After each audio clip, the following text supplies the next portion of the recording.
Fancy a look at the list, do you? Quick look.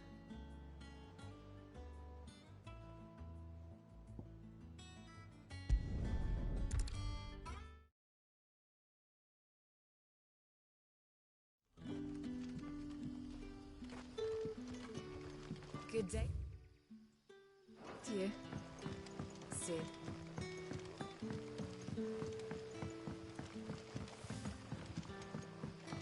The crystals we get from the table.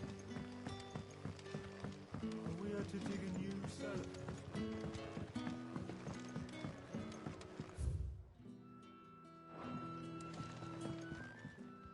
Ah, Clive. Your timing is exquisite, as always.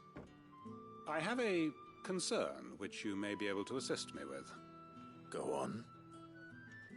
There are whisperings afoot of shadowy figures having been sighted outside the village. Rustlings in the undergrowth, suspicious noises. My people fear that they are being watched.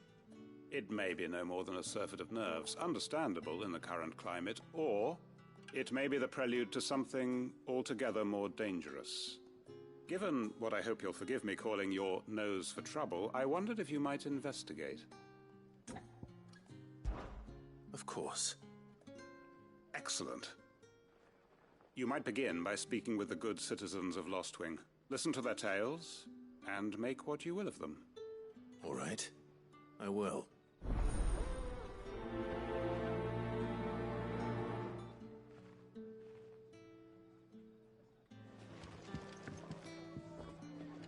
Right. Let's see what the people of the village have to say. I better find out if this is just nerves, or something we need to take more seriously.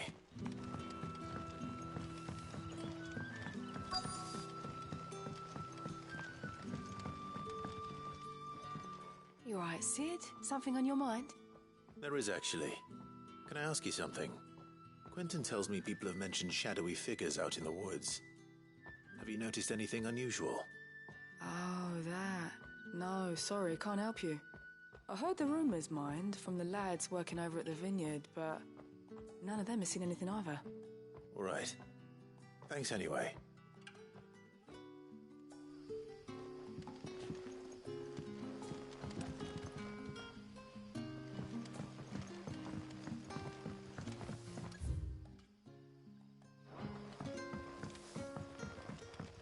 The crystals. You're quite talented with that rod of yours.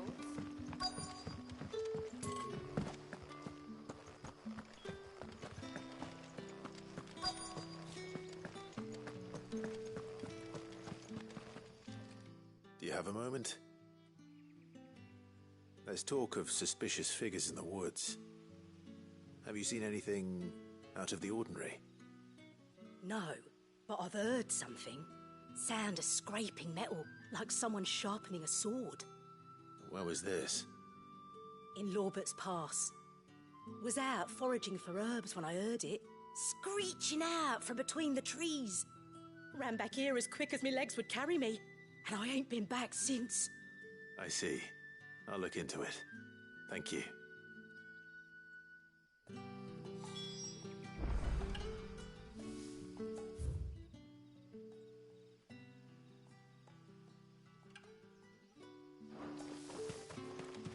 Seems Lorbert's Pass is our best bet then. What do you say, Torgal? Shall we go and investigate?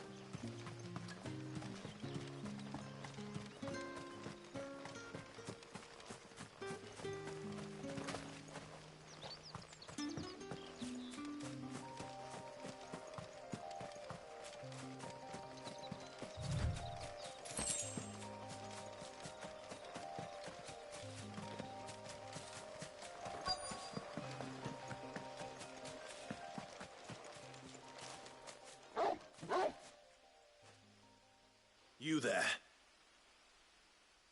Fuck! He's seen us. Get them before they escape!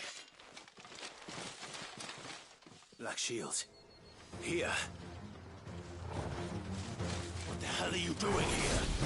What is it to you? Not that we give a damn. All that matters to us is that you don't leave here alive.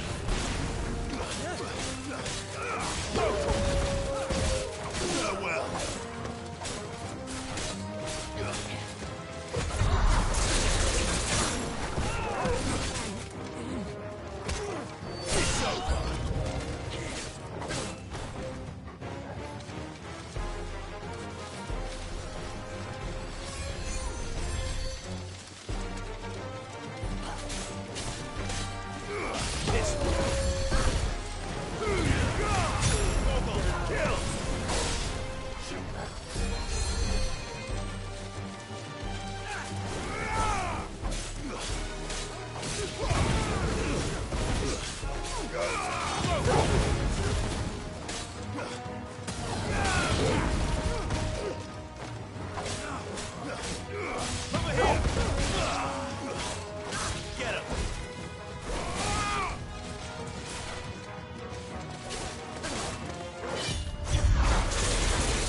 Why were they here? Are they planning an attack on Lost Wing? I need to warn Quentin.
Good day to you.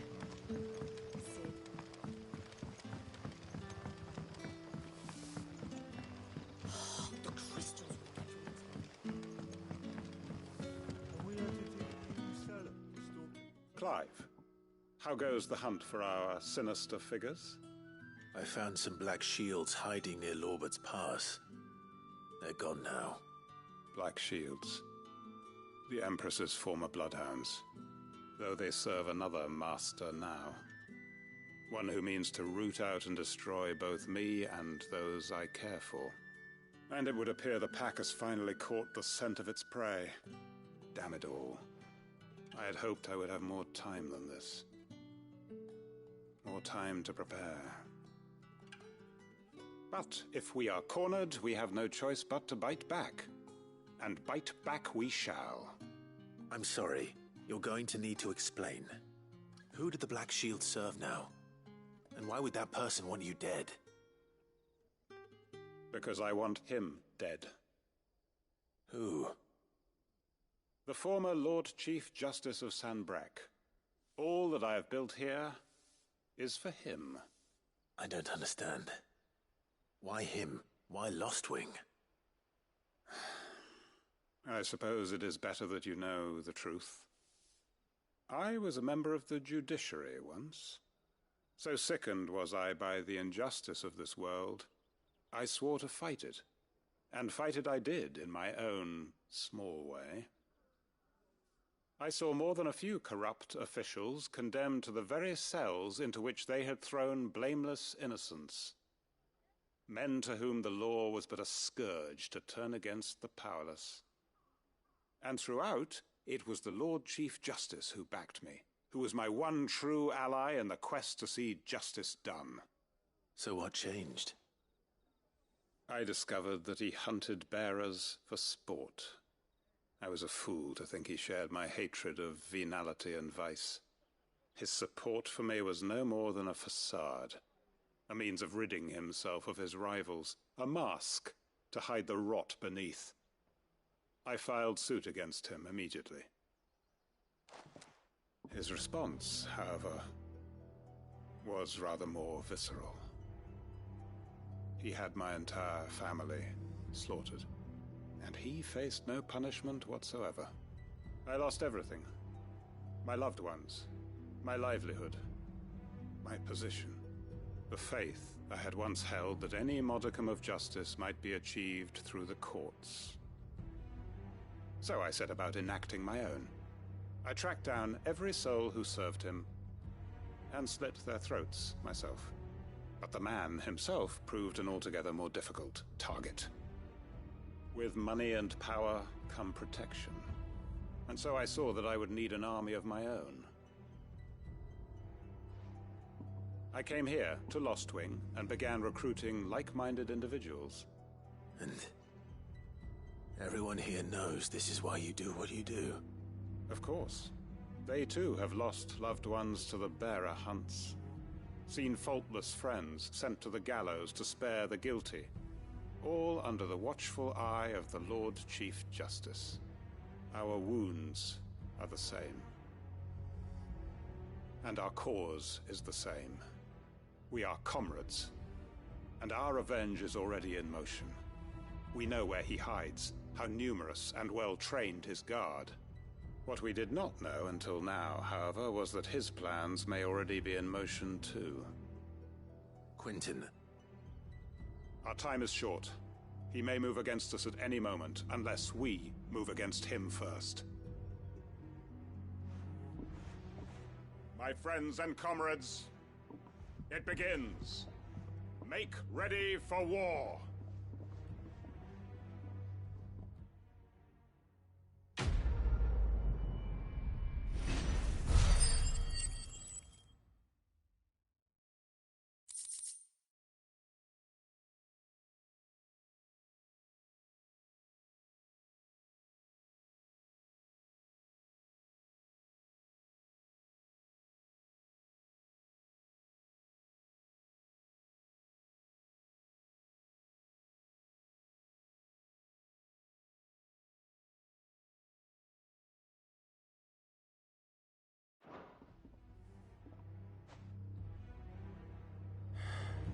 I'm not going to change his mind.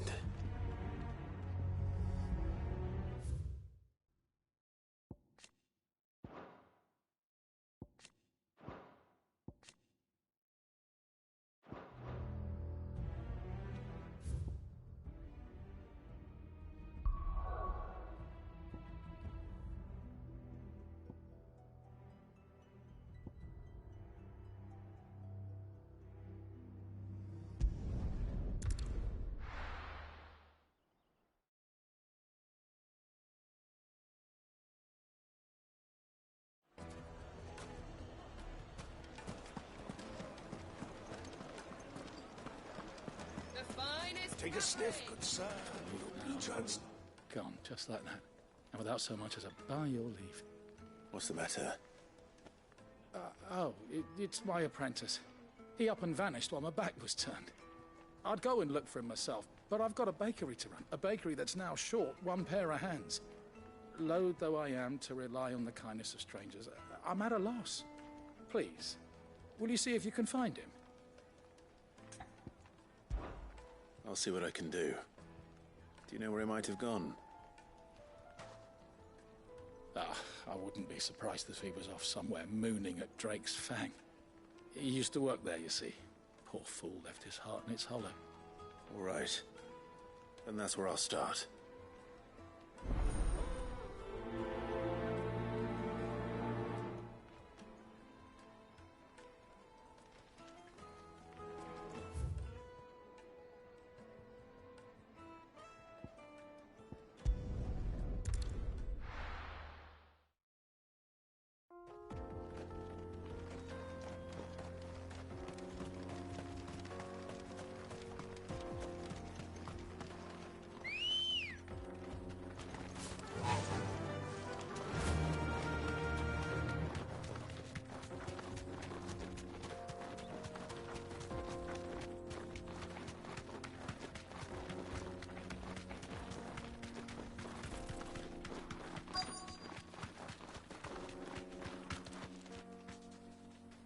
Be safe.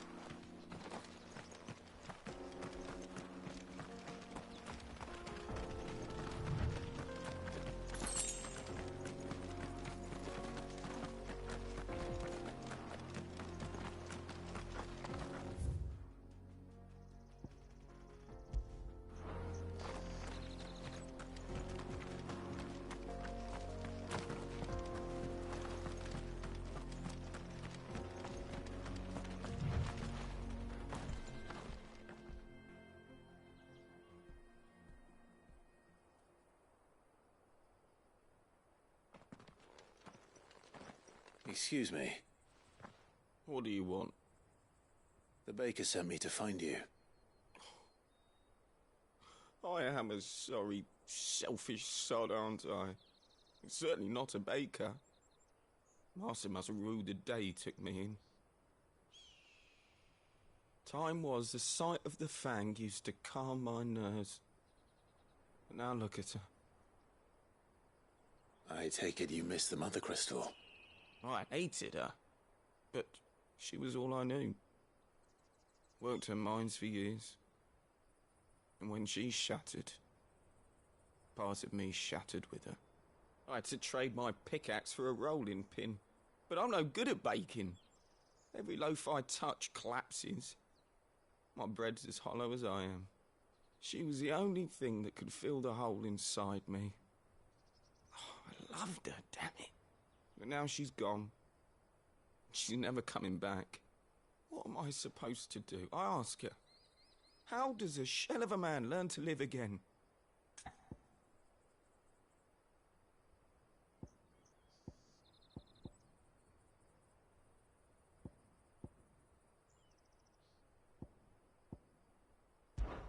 Perhaps you could express yourself in your work. If you missed the fang, maybe you could recapture it somehow. Recapture it? I'm a baker, not a... You know, you might just be right. What a fool I've been! I have to get back to the bakery right away. Thank you. Thank you, my friend. You've opened my eyes. Wait.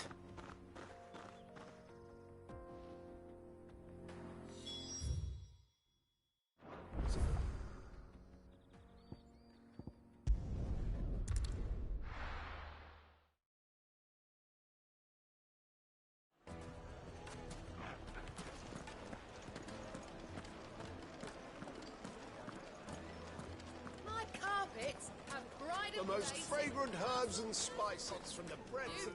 Ah, there you are. The man who lit a fire under my wayward apprentice. Though I worry you might have stoked the flames a little too high. He damn near ran me down trying to get to my oven. Master, it's ready. Behold the Drake's Balm. A truly unique creation. I dare say it is. Just look at it. A perfect likeness of the Fang herself. Her steepled peaks, her fulsome spurs, her inviting hollow. True, my loaves collapse more often than not, but what's the Fang without her crater? Why, no Fang at all. And look, inside. She's filled to bursting with a bounty of beautiful crystals. Salt crystals! Master, I have found my purpose. I must use my work here to preserve the memory of the Fang. Well, if it tastes half as unique as it looks, I'd certainly say you're onto something. Not only is my apprentice back, but he's finally pulling his weight. With any luck, I might even have a new delicacy on my hands. I don't know how you did it, but you have my thanks.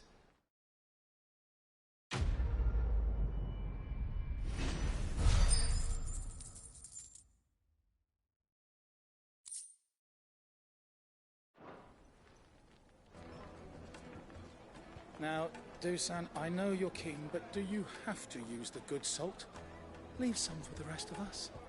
Sorry, Master. I'll go and get some more later.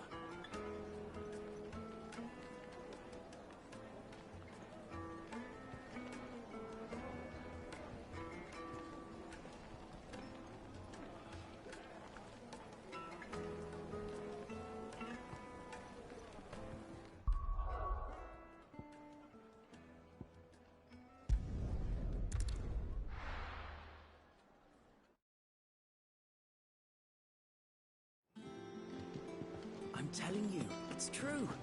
I heard it from...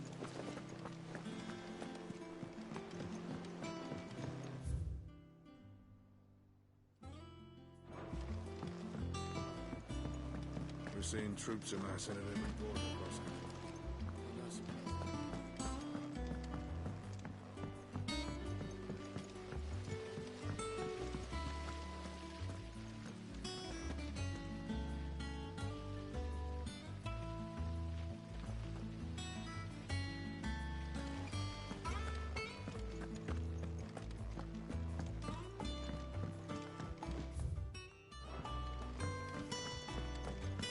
Mid might need some help.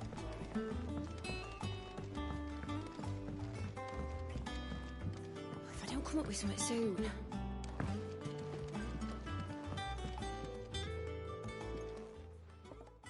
All right, Clive? What do you want?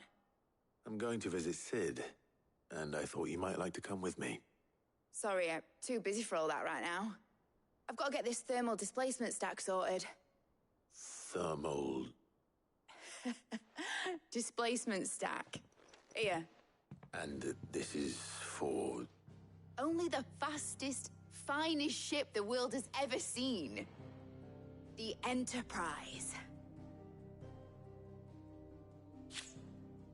Me and my dad designed it together.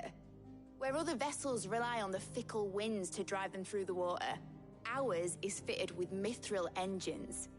And those things have got more push than a behemoth in a bad mood, and more heat than all the hells put together.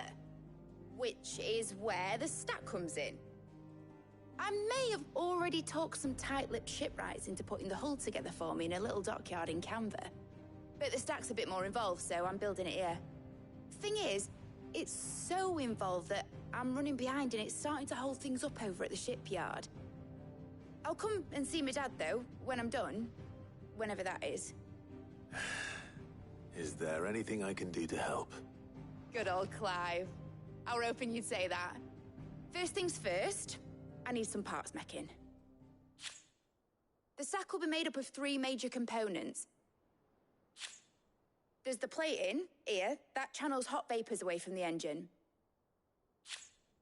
The helm over the top, that disperses all that heat into the air. And the shielding around the sides. That stops the rest of the ship from going up in flames. A full suit of armor, then. Probably best to take it one piece at a time. Then you'll need to start with the plating. Everything else fits onto it. I've got the designs and the list of materials here. Show these to Blackthorn. He'll know what to do. I can't make head nor tail of them. Luckily, you don't need to.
Blackthorn, can I ask a favor? Out with it. It's for Mid. This my last chance to say I'm otherwise engaged. Spare myself the arseache. Go on then. What is it this time? She said you would know. Here.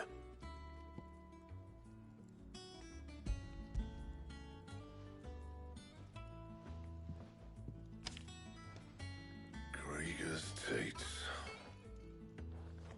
Well, I don't know what the hell you'd want this for, but I can make it. Won't be easy, though. And I'll need help. Get Gavin-Otto in here, will you? All right.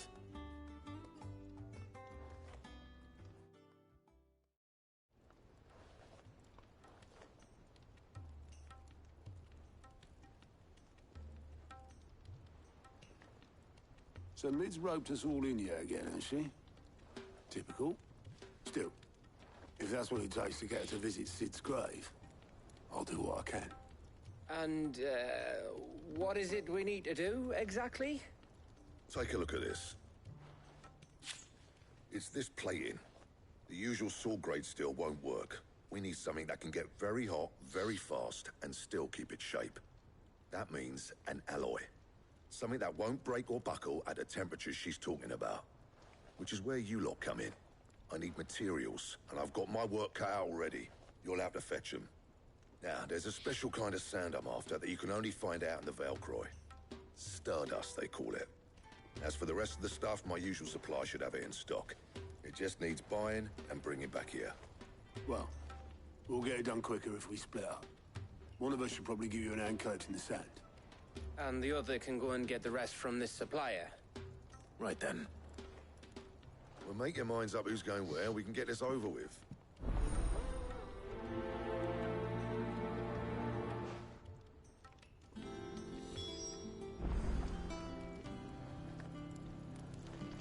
Up to you who you take to the desert.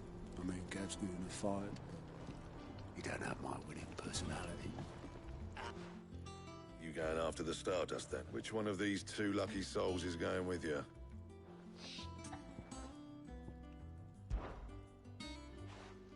Gav, you're with me. All right, then. So, where do we find this Stardust stuff?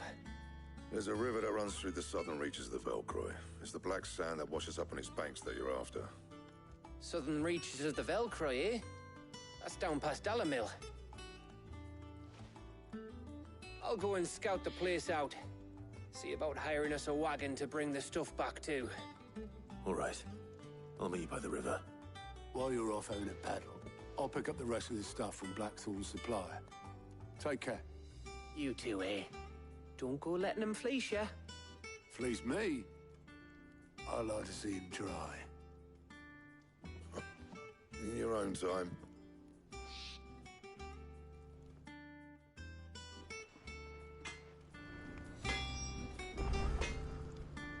Sounds like this river we're looking.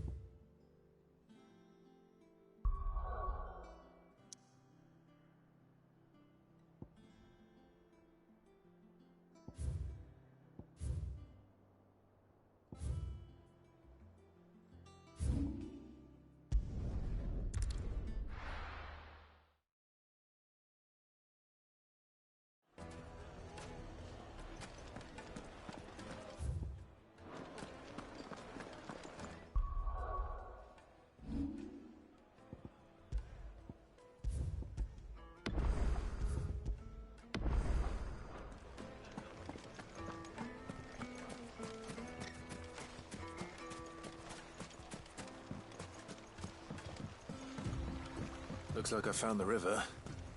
Now where's Gav?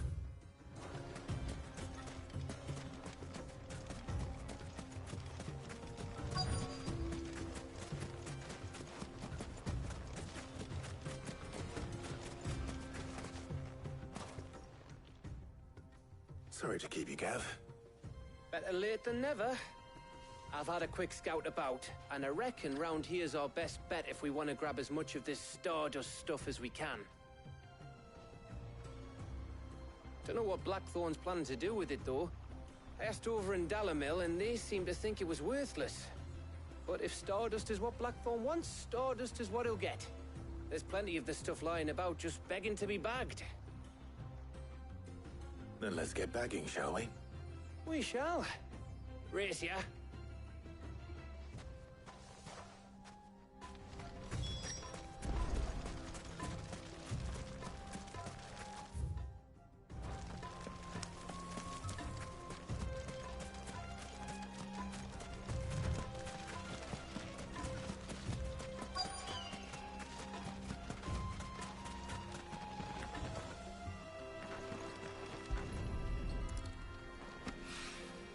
So this is Stardust. It just looked like black sand to me.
should be enough for now. Let's see how Gav's getting on.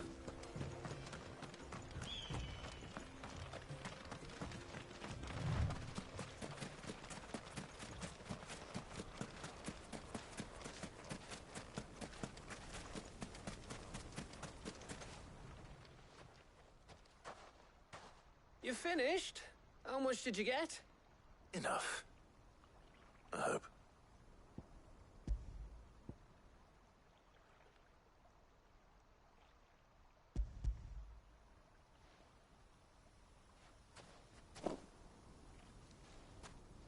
Oh, you win. That might even be enough for old Blackthorn. Hey, before we go, do you mind if we have a chat?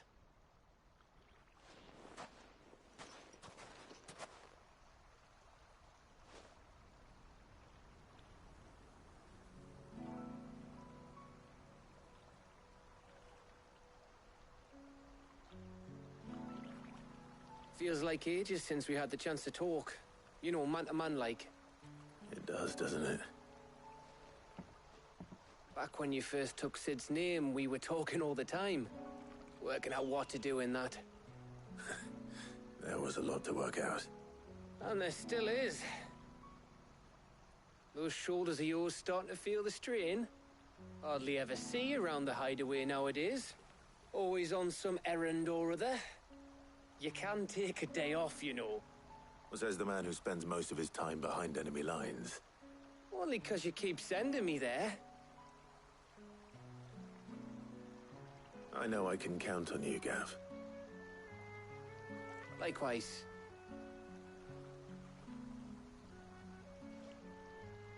So you keep sending me wherever you need to, and I'll keep going.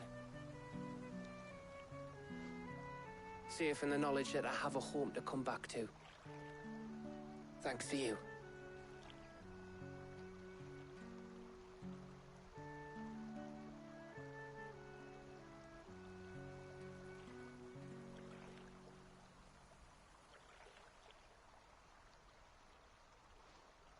Right. That's enough soppy shite for one day. We'd better get this lot back to Blackthorn before he slings his hammer at someone. You go on ahead. And try to get some rest once you're there. Oh, I plan to. Believe you me. After Blackthorn gets what he needs, of course.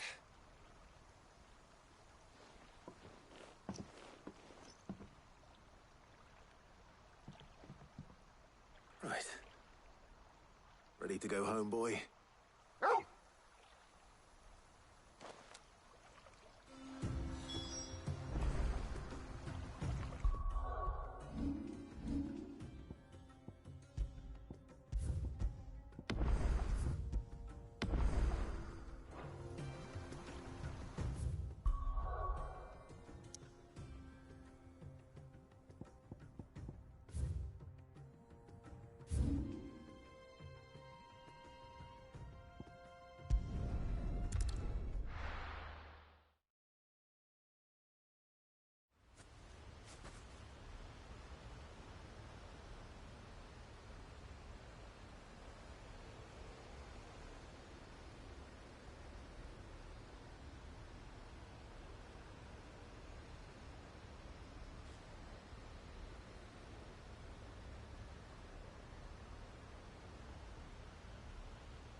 Let's go. Run like the wind.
This one. Go!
Come on. Yeah!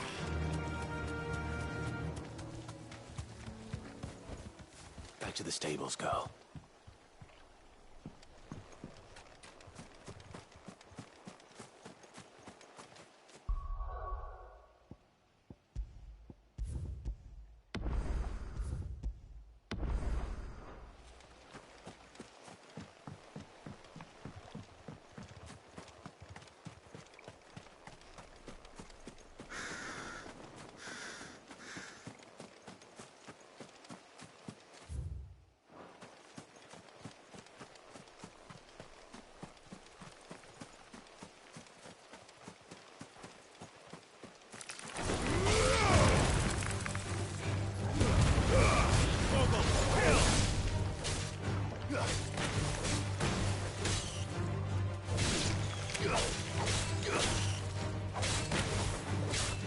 Farewell.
Seems this one has a little more life left in it. All right then. Real slow.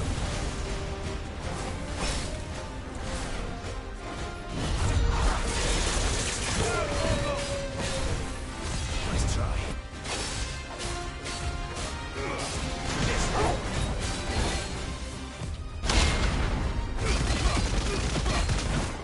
All yours, Gorgo.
Back to sleep with you.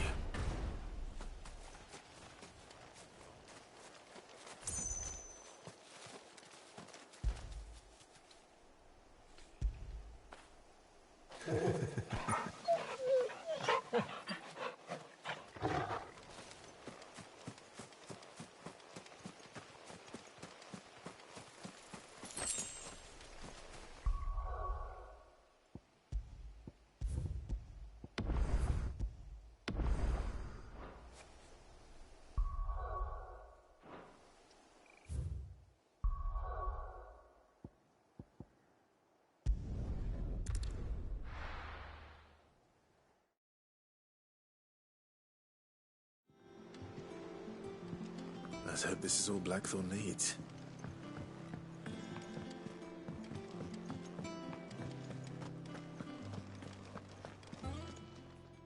Is it business or pleasure?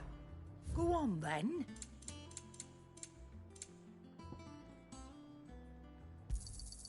You're rubbing me blind, you know. It'd better all be here. You're rubbing me blind, you know. You look like you could do with a drink. As if setting our people free wasn't enough. Good news, everyone. The casks have been liberated. Here's to Sid.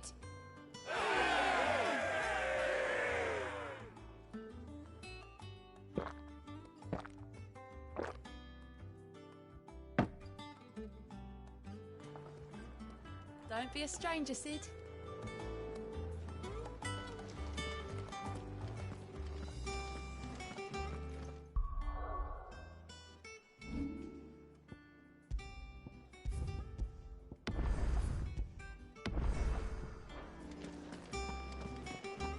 He cracked the crystal too.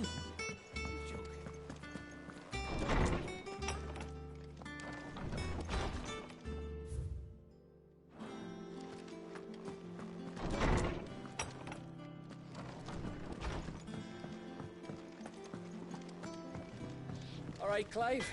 I gave all that stardust to Blackthorn. I got everything Blackthorn asked for. How'd it go, Oak? Blackthorn, got everything you need?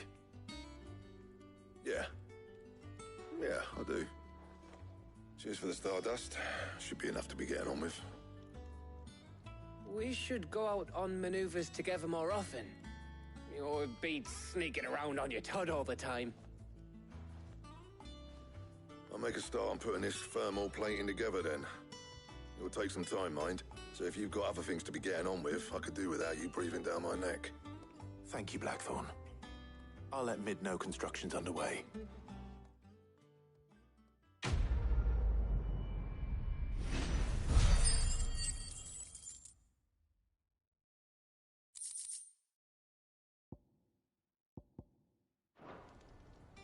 Suppose we'd better be getting back to work too. Give us a shout if you need anything.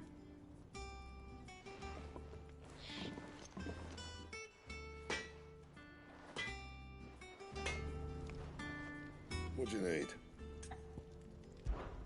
Not saying fortune, do you?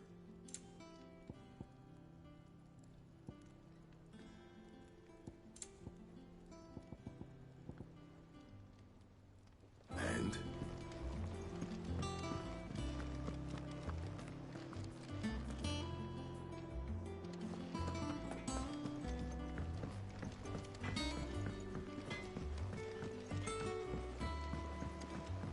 I went up to give some greens to the doctor.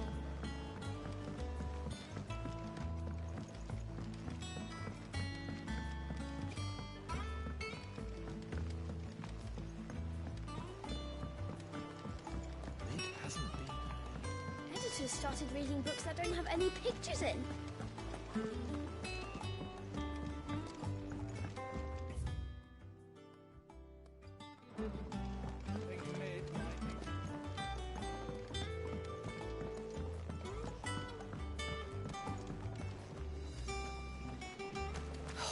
Catch your death sleeping out here. I know. I hear you've been busy making friends, Sid. Your predecessor had the same idea. Why, he even extended the hand of friendship to me. Not once, but twice. Lovely breeze, isn't it?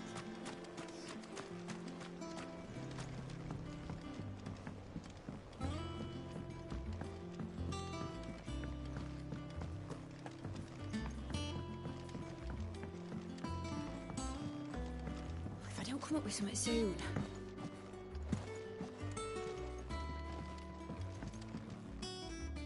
You'll be pleased to hear that Blackthorn started work on the plating. Excellent. 1 down, 2 to go. So, what's next? The helm, of course.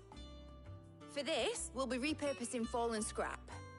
Salvage from the ruins? I thought that material was all but impossible to work. Ah, but we don't have to. Sorry? Just so happens there's one particular ruin that's broken into exactly the right shape and size pieces for what we need. What's the name back there? I'll give you all the details. What's her name? Right.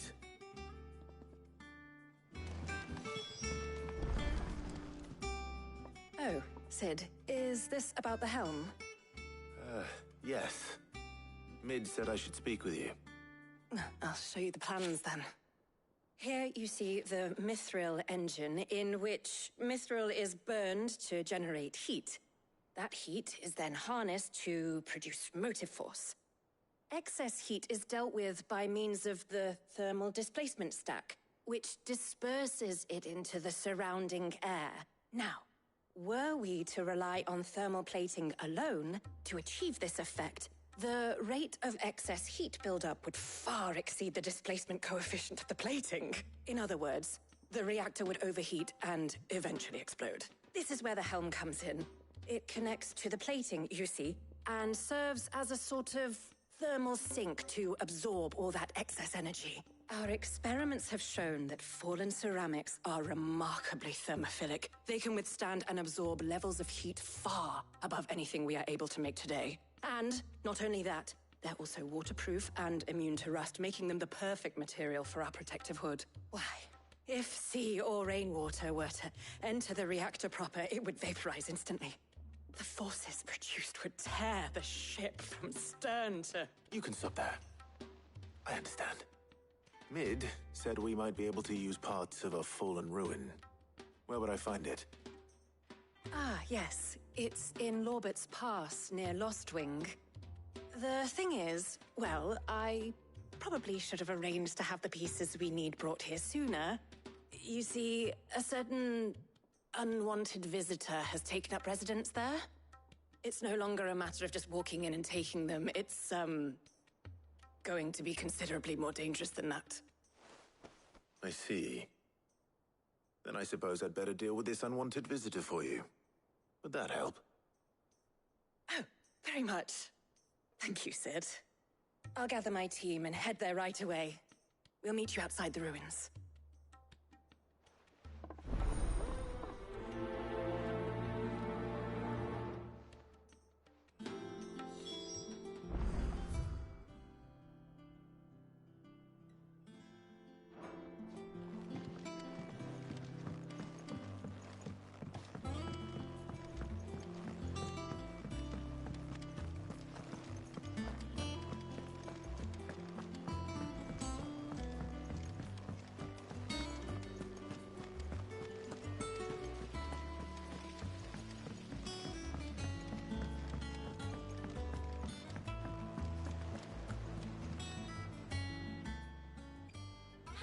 Help you today, Clive? Your benefactors are a generous lot.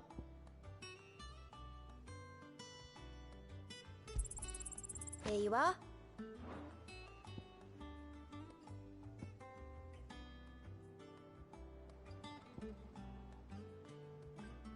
Come again. I may have more for you. Clive! Anything catch your eye? Always something in there.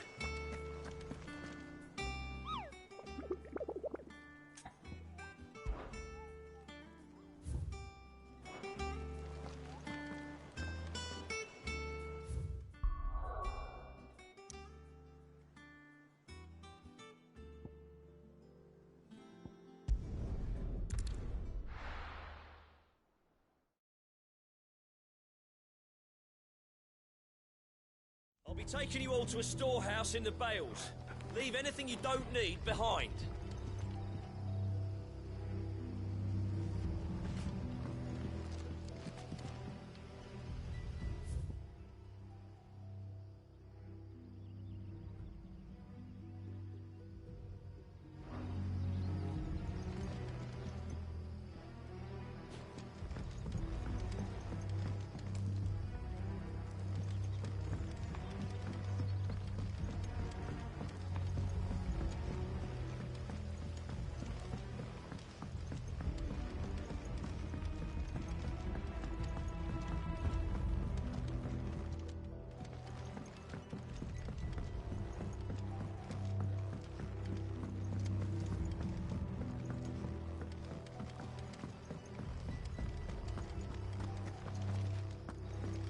If you're ready, we leave at once.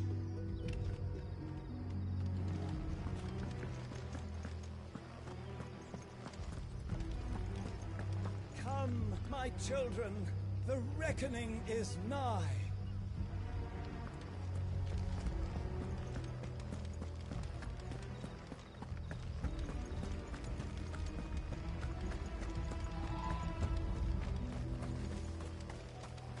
I know you're all afraid, but now is not the time for shilly-shallying. We've planned long and hard for this.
Oh, there you are, Sid.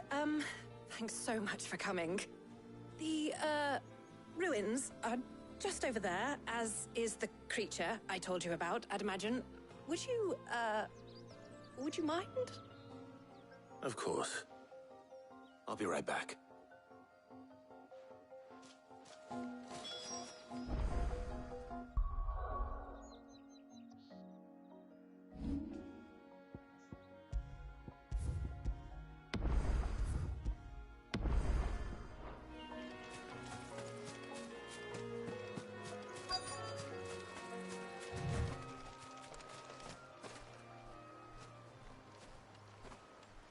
Anybody home?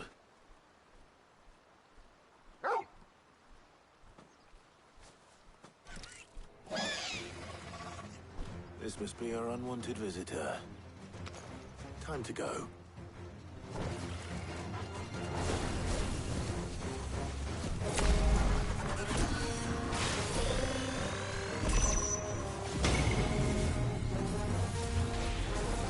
Over here! Get him! Go, Torgal!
The things I do for you, Mid.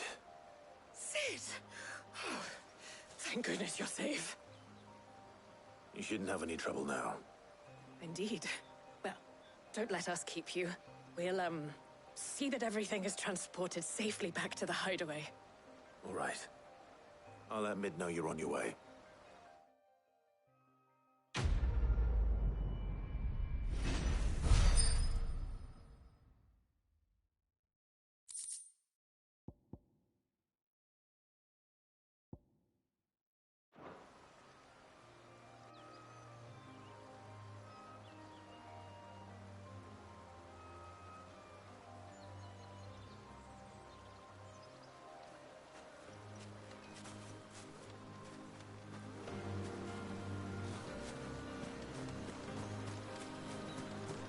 Your work is done, Sid.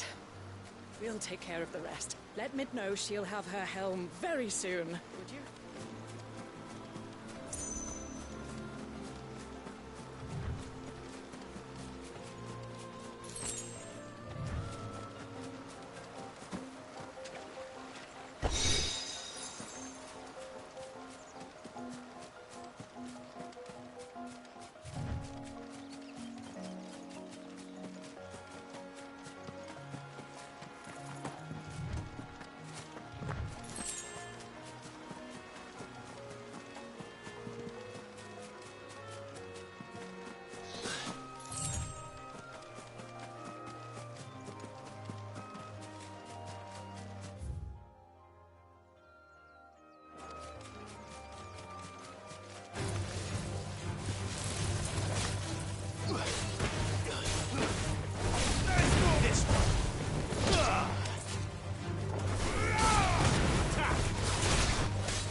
Crack the crystal too?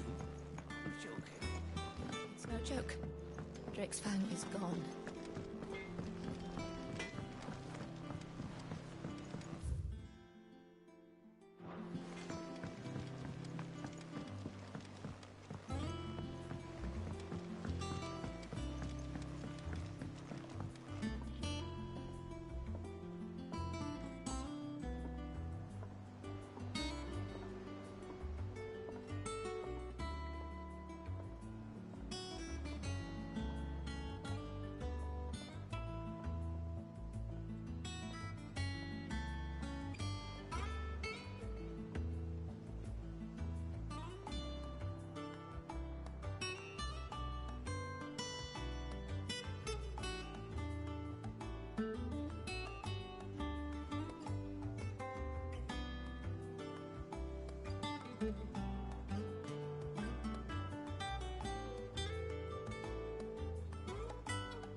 Editors started reading books that don't have any pictures in. I think Mid might need some. If I don't come up with something soon. Mid, Helena has recovered the material for the helm. She'll be along shortly. Excellent. Another job well done. And just one remaining. Right. Right, the shielding. This one's a bit of a bugger. How so? The plating's enough to stop the engines going pop, but those things will still be spitting out enough fire to set the rest of the ship ablaze. Which is why you need proper shielding. A prison for the dragon's breath that's blazing away inside. I thought a triple thick layer of tempered steel might do it. Or more of the stuff that the Fallen use, but they'd both be too heavy. The helm and the plating are bulky enough as it is. Add any more weight and the whole ship would be at the bottom of the briny before we'd even started. I need something light. But I've racked my brains and I just can't think what would do it. Well, if I were in need of obscure knowledge, I know whose counsel I would seek. Harpocrates. Tomes? Yeah, well, I'd thought of that, obviously. I've got all the details written down here. Can you take this to him, see what he makes of it? Right away.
Harpocrates, do you have a moment? For you, Clive? Always. Well, actually, it's for mid this time. Could you take a look at this?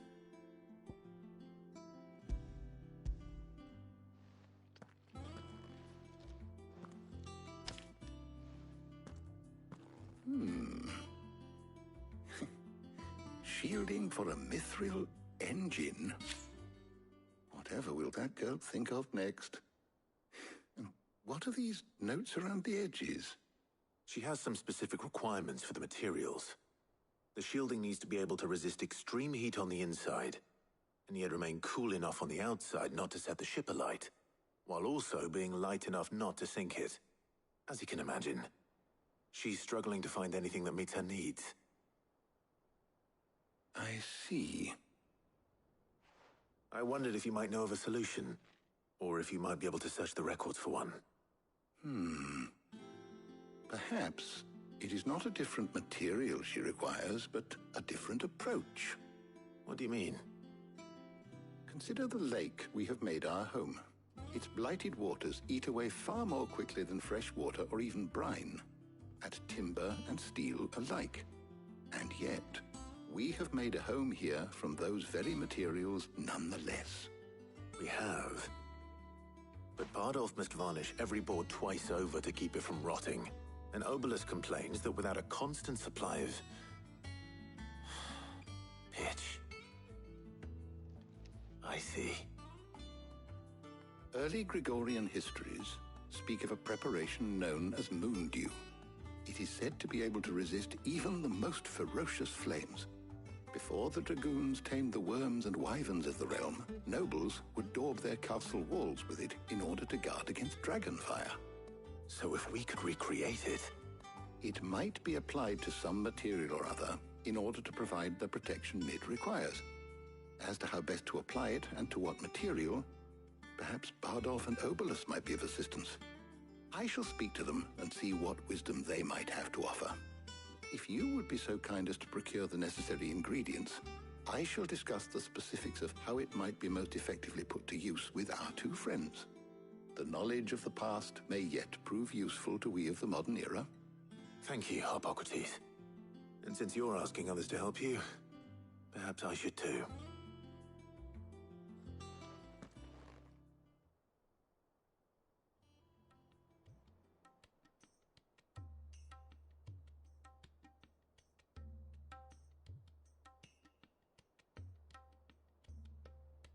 So you need a hand, do you? We do. I'll be heading to market for the ingredients we need. I could do with some help. And some company, too. The other can assist me in researching how best to prepare the shielding itself. Can we count on your aid? Always. Well, if Jill's game. Thank you. I am sure either of these fine young minds would prove indispensable in my research. I leave the decision as to who will go with whom in your capable hands, Clive.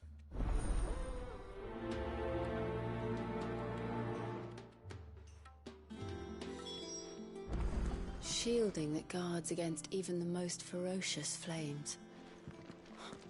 We could have done with some of that on Justinus. So, Clive, who will accompany...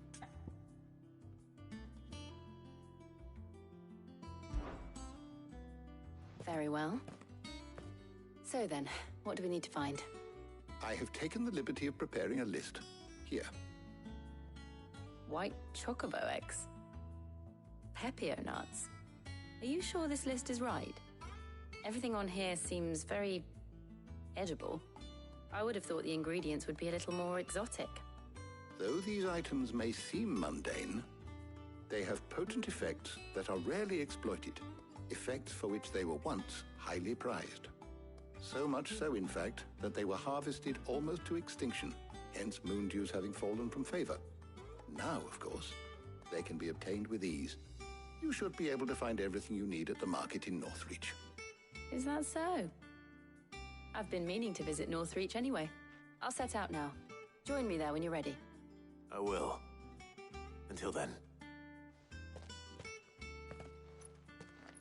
You two enjoy yourselves. You too, Talia.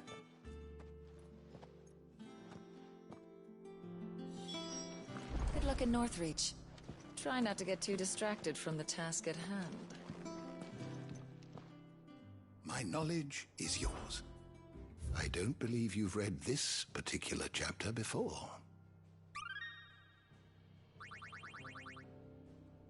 What subject shall we consider today?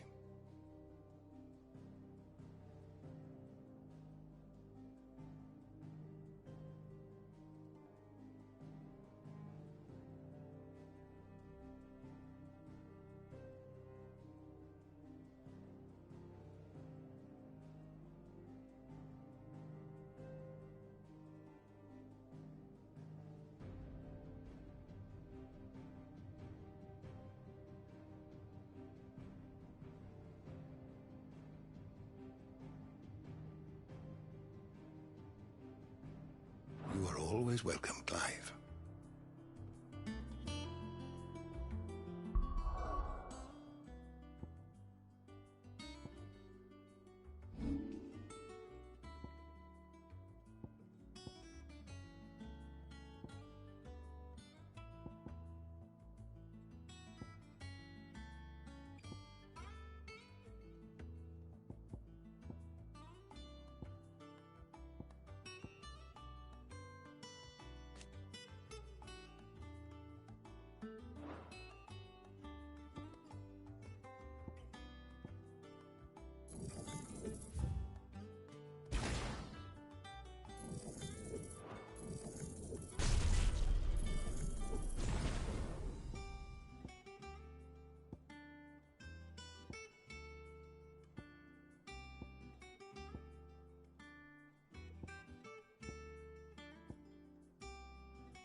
Where's Jill?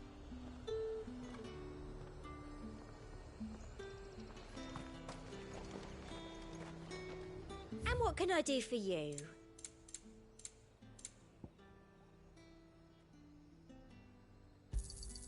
I do like a customer who knows what he wants. And a fine day to you. Keep them pilgers nice and chilled. I won't have you spoiling another catch. There's talk. All anyone ever wants anymore. You'll not find Those Papio nuts? Can never tell. How goes the hunt for ingredients? I've only just started. I'm sure everything we need is somewhere amongst all these stalls, though. Why don't we split up and see? We'll take a couple of ingredients each. All right. What am I looking for? How about you look for the Papio nuts and some garlic? I'll find the other things we need. We can meet by the gate when we're finished.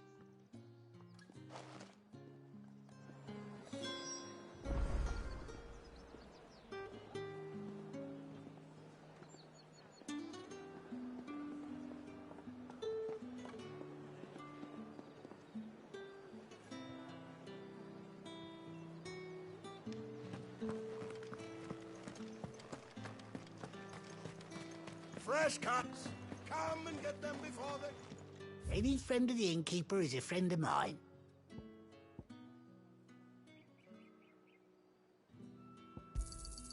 I trust it's all here.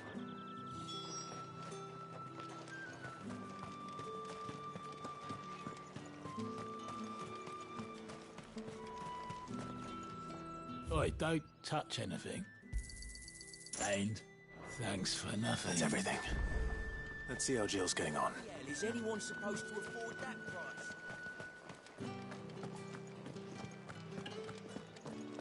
Up! You'll not find a bruised pippin in Did you find everything? I did. Here.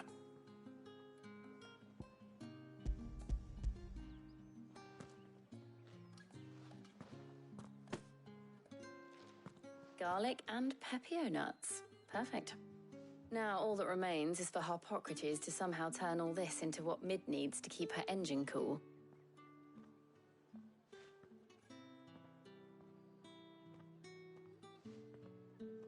But before we head back, would you walk with me a while?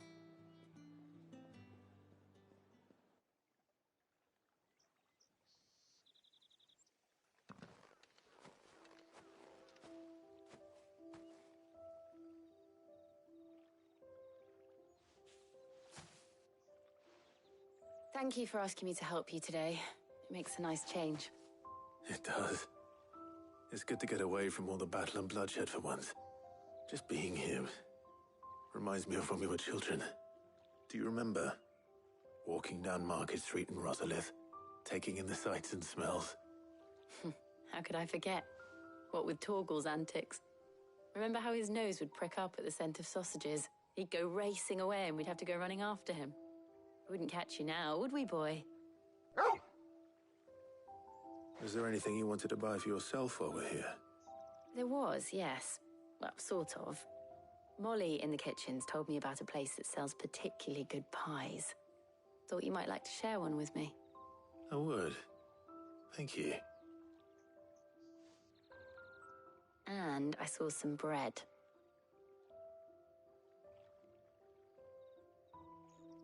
Big white cobs like the baker back in Rosalith used to make. What do you think? I thought we might get some soup to dip it in.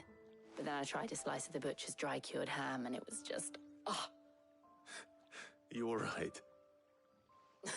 Sorry. It's just... you're right. I really do feel like a child again being here with you.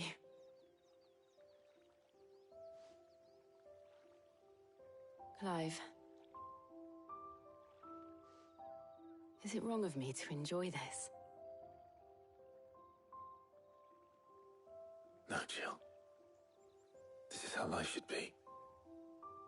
And it's how our lives will be when our work is finally done. When we can live on our own terms. I hope so. Thank you, Clive.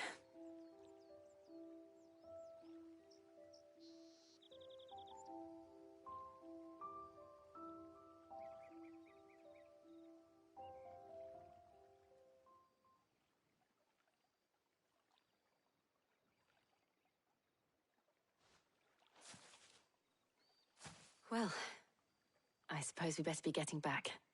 I need to give these ingredients to Harpocrates and Talia. I'll see you at the hideaway. Take care. I will. You too.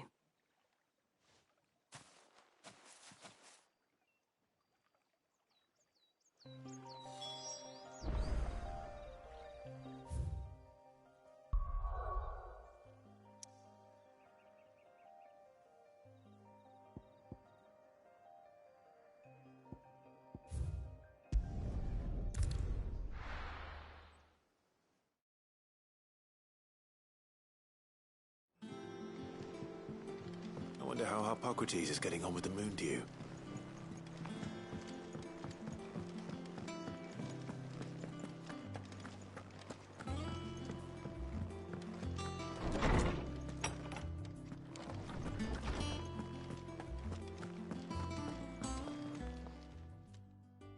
How's work on the shielding progressing, Harpocrates? Well, very well indeed. And thanks in no small part to your kind assistance. I was just explaining to Talia how we might best go about preparing the moon dew. And now that we have all the ingredients, we may begin. You can count on me. I've mixed more than a few mysterious concoctions in my time. I'm sure you have. What about the shielding itself? Work is underway, under the watchful eyes of Bardolph and Obolus. Apparently, it'll be ready soon. Thank you. All of you. Right then. Jill, would you join me in the infirmary? Many hands make light work and all that. Of course.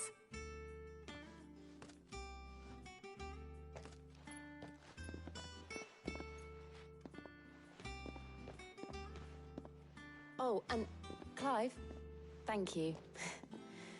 It was nice just being with you.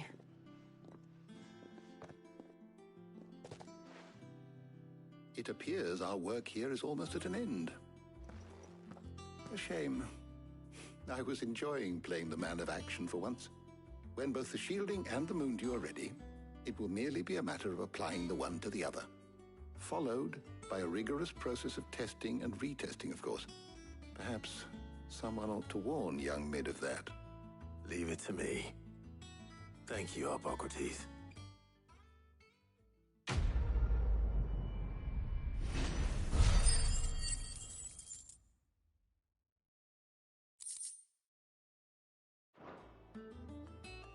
Well, I'd better go and give Mid the good news then.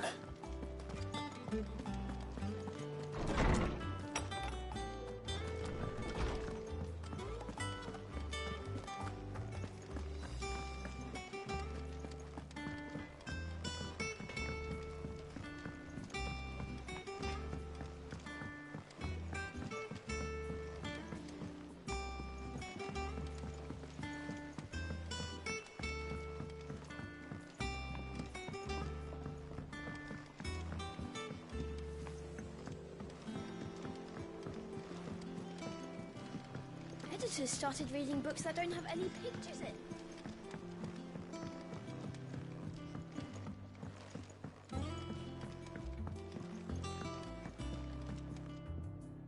Sorry to keep you waiting, Mid. But you'll be pleased to know that work on the shielding is underway. You found something for it? In a manner of speaking, Harpocrates knew of a substance that's highly resistant to heat. A coating that should provide the protection you need. He's supervising the construction and testing of the shielding as we speak. Brilliant! I knew you wouldn't let me down. Don't thank me. I'm just the errand boy. Right then, better start working out how to bolt all these bits together. To the Black Hammer!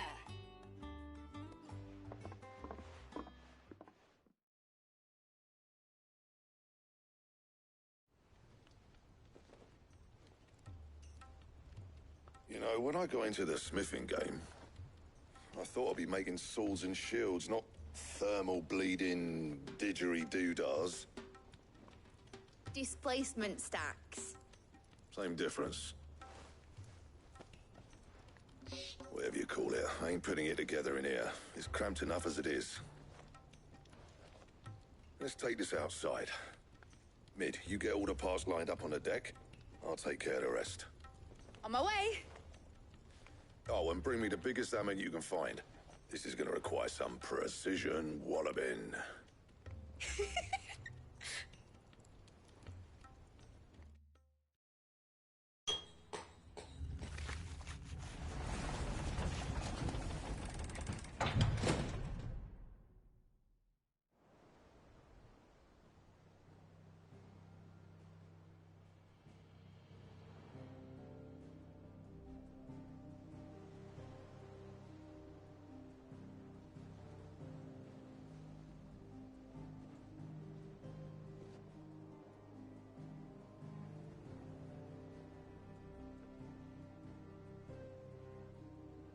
It's finished! It's finally finished!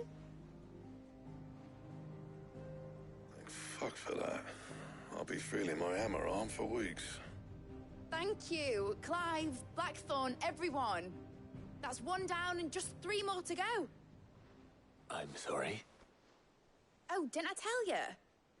The Enterprise has 4 mithril engines, and we'll be needing a displacement stack for each. You don't mean... Don't worry. Now they've got a finished one to work off. My gang in Canva can build the rest. Good luck to them, I say. Right, I'm off to get a sling for this elbow. Any other work comes in, keep it to yourselves, eh?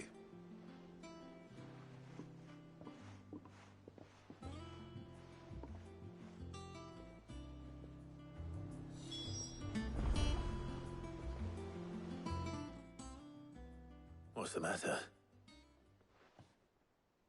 Nothing. Just daydreaming. Thinking about the Enterprise sailing off over the horizon to shores unknown. Searching for a land untouched by the Blight. Just like me and my dad planned. So if the worst came to the worst and every scrap of soil in the Twins turned black, we might still have a chance. That's what she was meant to be. You see, one last chance just in case we needed it. But now she's so close to being finished, I've realized I don't want it to be that. I don't want it to be just a lifeboat for us to cling to if things get desperate. I want people to sail aboard her by choice, not from the lack of it. In a world where we're not just trying to survive, but where we can actually live. I'm working on that. And I'll do everything I can to get you what you want. Don't you always? All right. My mind's made up. As soon as the Enterprise is fit to sail, I'm putting her under your command. Sod our plans, I'm trusting in yours. Are you sure about this? Something tells me it's what my dad would have wanted. He'd be proud of you. You were gonna visit his grave, weren't you? I was. And you can come too now that your little project is finished. Right. There's just one thing I need to finish up first. Won't be a mo. All right. I'll let Otto know you're coming. Meet us in the mess when you're ready. Aye, aye, Captain.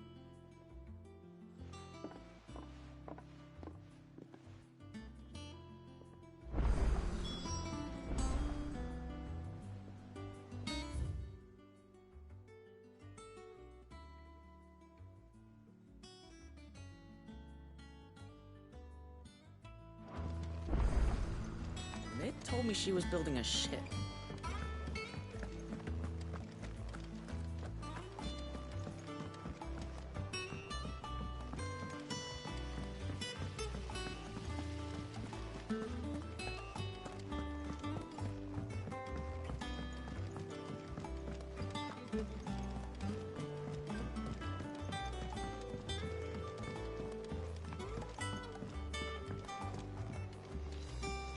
Well, that's it then. Here, Sid. Reckon you might be just the man to help me out of a bit of bother, if you've a mind to. Let's hear it. Well, it's about this alembic the chief's got me making. Lovely bit of kit it is. Bung in a solution you want splitting, and it will separate it out, just like that. Problem is, it won't always get rid of all the... which is why... I imagine Ty could get some use out of this alembic too. Distilling medicines and the like. All right. Why not? Proper job! So what exactly do you need for this filter? Nothing but bomb ash'll do, says the chief. Gave me a sample she'd obtained from the university stores. Couldn't believe my eyes. You pour the blackest blight water through it, and it comes out clear as a mountain stream. So, I did a bit of reading about where I might be able to get hold of some. And do you know what I found out? It's only the blimmin' bones of a bomb king. They leave them behind when they die, see? I take it that's where I come in. If you wouldn't mind. I saw a billet on the hunt board for one just the other day. Would have gone myself, but, well, fighting dirty great balls of flame ain't exactly my forte. You, on the other hand... All right. I'll see what I can do. Thank you kindly. And a good hunting, eh?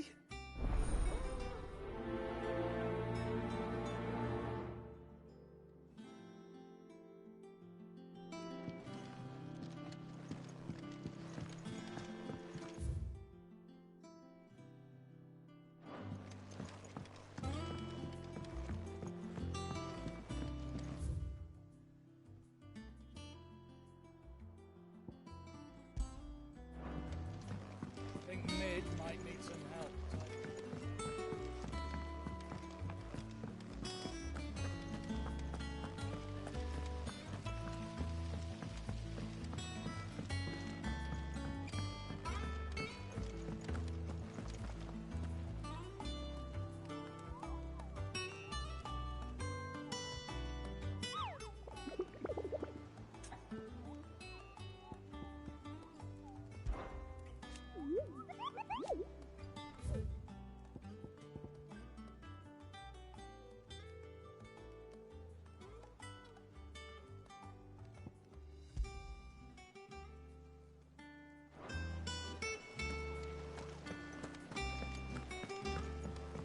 Mid told me she was building a ship.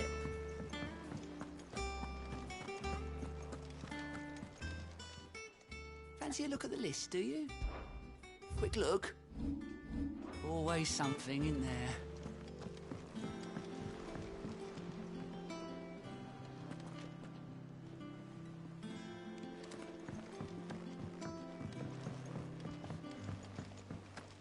Is that the thing Tomes helped you with?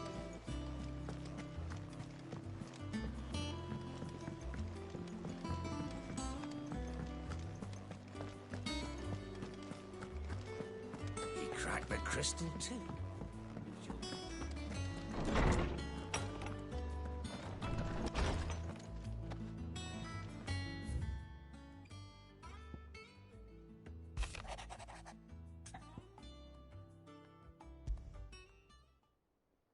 Trouble with the ledgers.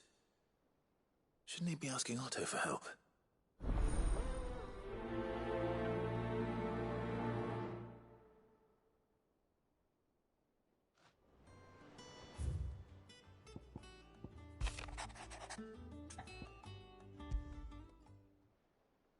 What could be wrong with Torgor? He seemed well enough when I last saw him.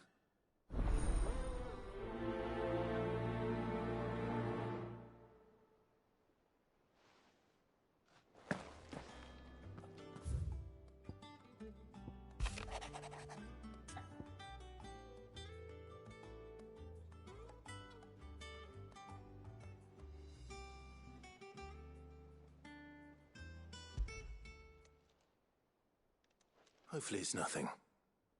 But I should speak to Blackthorn just in case.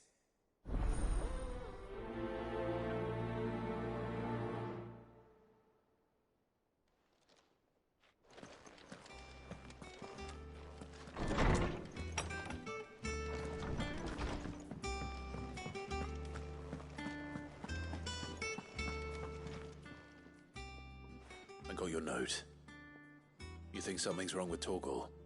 So you can read. Congratulations. But I didn't say I were wrong with him. I said something weren't right. He's not been eating me treats. He used to love cracking the bones from Molly's boiled brown, but now he won't so much as look at them. Didn't like him. Which is why I'm of a mind that his mind's on something else. You've not been working him too hard, have you? No harder than usual. Is that it, boy? Do you need a rest? What was it you said he was? A frost wolf? That's what the lawsman seems to think. Then maybe this all has something to do with whatever it is that's woken inside him. I suppose things have been different since Rosalith. Perhaps Hippocrates knows something. Instead of everything, you mean? Perhaps.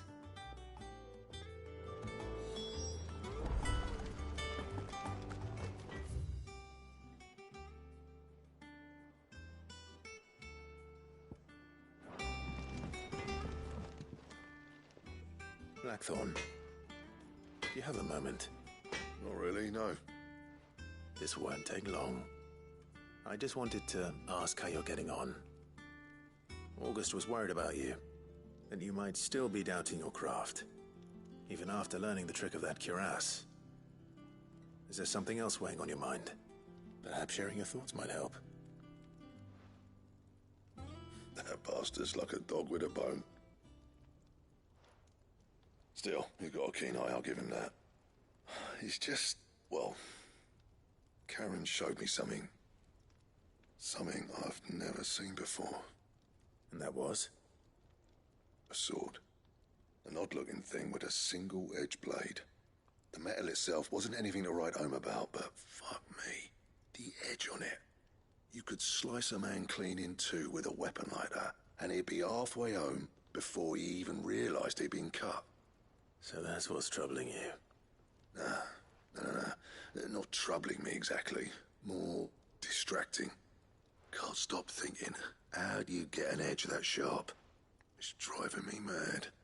And if you knew how to do it, we could arm the curse breakers with even better blades. That's about the size of it, yeah. I'll see what I can find out. Sharper swords are always welcome. And we can't have our master blacksmith being distracted. You're a soft touch, you know that. But I can't say I'm not grateful for it. Good luck, eh? Thank you. Let's see what Karen knows about this sword.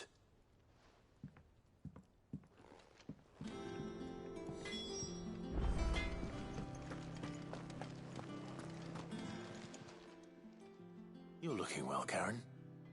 What do you want? Out with it. I want to know about the sword you showed Blackthorn. Single-edged and extremely sharp. Running around after him again, are you? I suppose I am, yes. But I need to help him find out how to work an edge like that. It's driving him to distraction. Little wonder, I suppose. There's not many like that make it as far as the twins, and those that do go straight into private collections. Which made it nice and easy finding a buyer. Can you tell me who bought it? Where is it now? You think I tell people who my clients are? Suppose you're not likely to go nicking him off me, are you now? Fine. If you stop mooning at me like that. Lord Ignac's the man you want. Dalmekian bloke. Collects weapons and the like. And he's got more money than sense, which is why he's one of my favourite clients. Reckon he'll still be at the inn in Dalamil, where I left him. Thank you, Karen. Oh, and he's a touch eccentric, if you take my meaning. I appreciate the warning.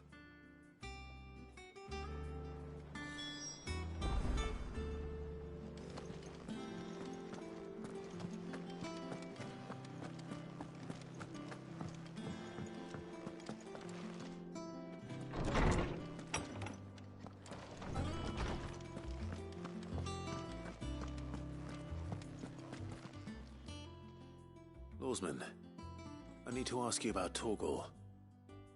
Something's not right with him. He isn't ill, is he? I don't think so. But according to Lady Karen, he seems to have lost his appetite. which is certainly a new development. She says he's hardly been touching his bones of late, and she believes it may have something to do with what happened at Rosalith Castle. I rather think she might be right, though not about his appetite. All canids are instinctively inclined to crack open bones for the rich marrow that resides within, and I see no reason why a frostwolf should be any different. Accordingly, I suspect it is not a lack of appetite that afflicts Torgal, but a surfeit of it.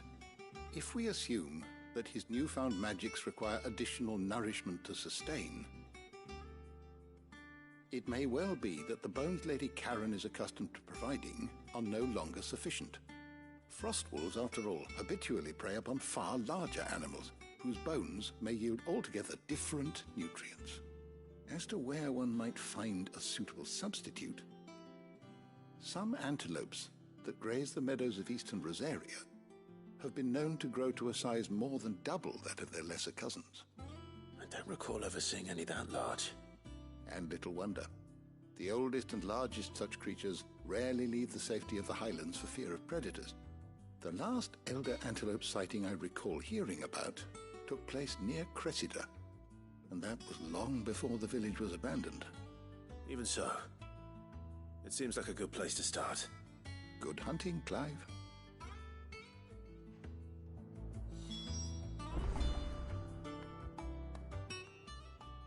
My knowledge is yours. I only hope the bones, if not, you know...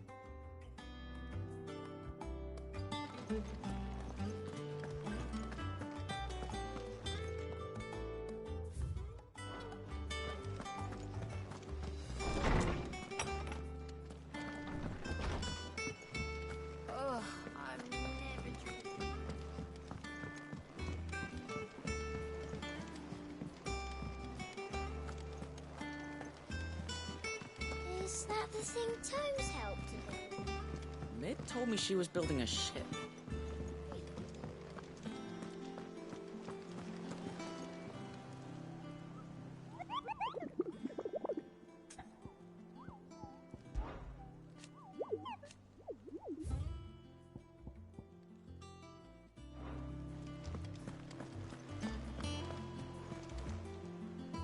Clive, did you get my letter? That's why I'm here. Shh. Otto might be listening. Is this better? A little. Listen, I've some bad news. It turns out the hideaway may be slightly behind in its payment to certain lenders, and it may be my fault. But I swear to the goddess, I thought I had the numbers square. Sadly, that square turned out to be more of a circle. Zero, you might say. I can straighten it out, I swear, but it's going to take some time, and I'm going to need help keeping it from Otto. Bit late for that, I'd say. There you are! What a surprise! So let me get this straight. You forget to pay our lenders what they're due, and instead of coming straight to me, you get Clive to come to you. And I hope he'll dig you out of the hole you've dug for yourself. Clive, the man in charge of the place you've been cheerfully trying to bankrupt. And you thought this was a cunning plan. Why? Well, who needs paying? Oh, just Martha. And the dame. And, well, Lady Karen. But only 500 talents. We owe 3 of our most trusted friends 5 million gil.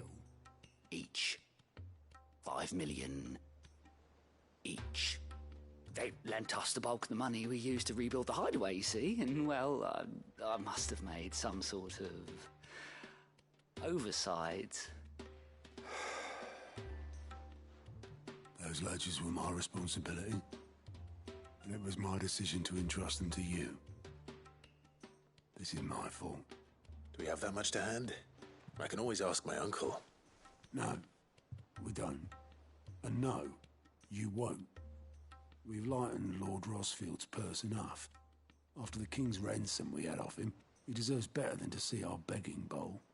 Besides, we'll need to learn to stand on our own if we're gonna make this work. All right. But that doesn't mean you have to shoulder the burden yourself. Is there anything I can do to help? There might be. How'd you fancy taking these to Martha and the dame? Rocks. Rocks, he says. Worth 1,000 talents apiece, these are. A little something Sid and I set aside for when times got lean. And I reckon 15 million in overdue debt probably qualifies. I just hope our associates' eyes are a bit more discerning than yours. I'm sure they will be. Should be me making the rounds, really. But you know how it is with this place. Orders to bark, arses to wipe and all that. I know. Which is why I don't mind going in your place. Go. Do you know why I only gave Master Clive here 2 star rubies? Because you'd rather Lady Karen killed me. Because I'd rather Lady Karen killed you. Yes. Well, I suppose this is goodbye then. Don't worry. I'm sure Karen will understand. Really? Do you think so? No, I don't.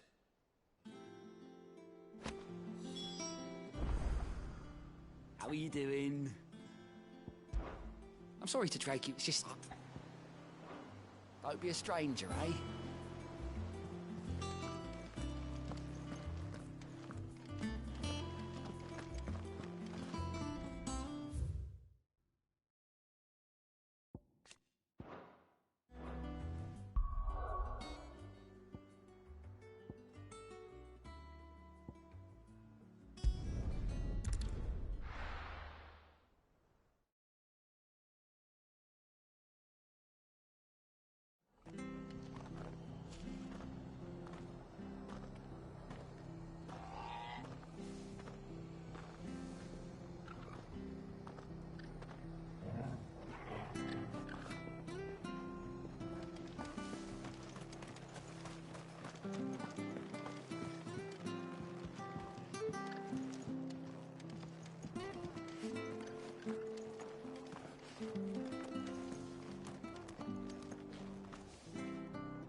Clive, we weren't expecting you.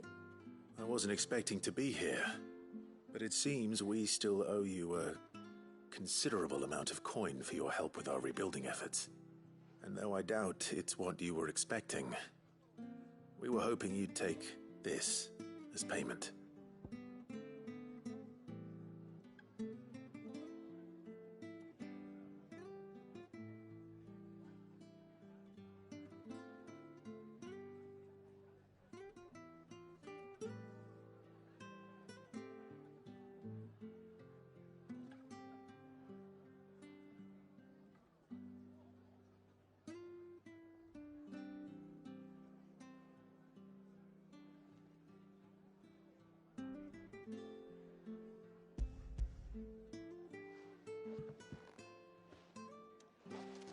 A star ruby? I can't accept this. It's worth at least twice what you owe me. More if you can find yourself the right buyer. Think of the difference as interest. Interest? If word got out I charged that much, no one would ever borrow from me again. Anyway, why are you the one here asking me about this? I'd have expected Otto. Bit much sending the Lord Marquis out to settle your debts, isn't it? The old goat working himself to death again. Something like that. Most days I think he's the only reason the hideaway's still standing. Same as always, eh? Back when the place was nothing but a twinkle in the eye of a recently retired Lord Commander, word is he was the first one Sid reached out to. Probably knew that without his strong arm and level head, the idea would never get off the ground. Sid may have been the face of the hideaway, but Otto's always been the backbone. And when Sid passed away, we were all worried that would be the end of it. That Otto would just give up. His death was hard on everyone. But it must have hit Otto hardest of all. But he didn't give up, did he? Quite the opposite, in fact. If I recall, he was the one who nominated you as Sid's replacement, and rallied the rest around you. I reckon what he saw in Sid, he saw in you too. And don't we all? Doesn't hurt that you're half as stubborn and twice as handsome, neither. That, and you keep good company. I suppose I do.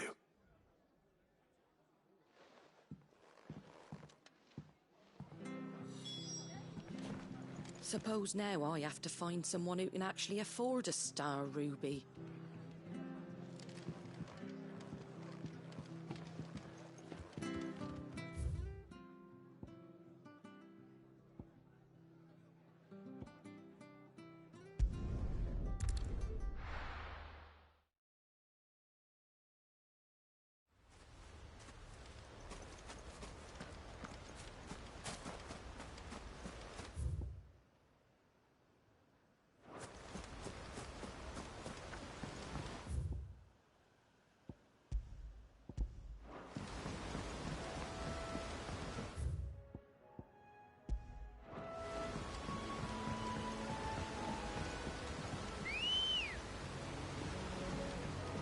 Good girl.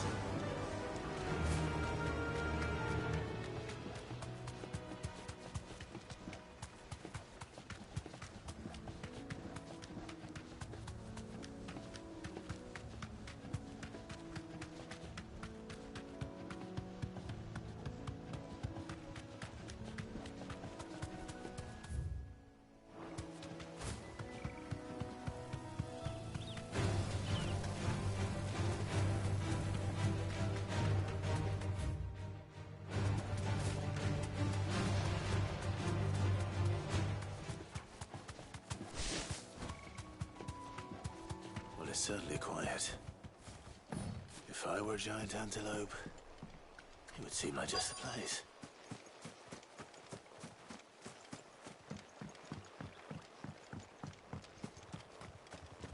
I doubt we'll find one bigger than that. Hungry, Torgal?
Now,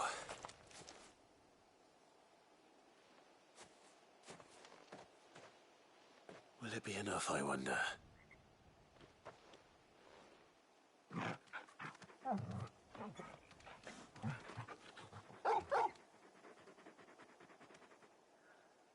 I say that answers my question, which means we owe the lawsmen our thanks. You're just a big puppy, aren't you? A very big puppy.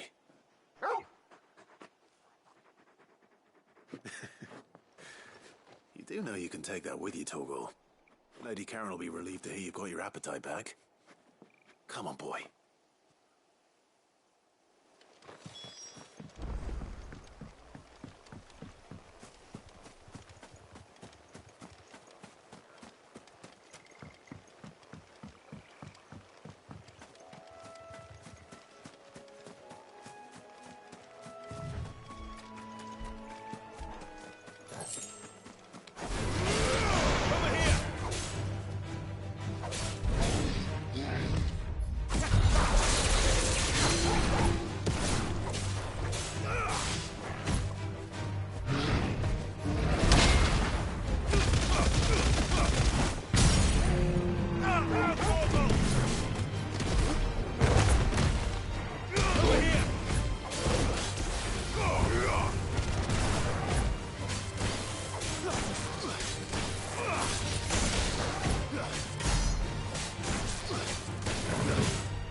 there's talk. At the glass gate.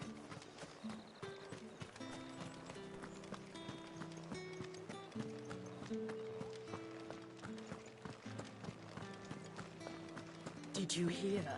The gates to heaven. I want to see you again. What am I going to do without Sweetwater and oil of talc? Milady. Gifts? Whatever is the occasion.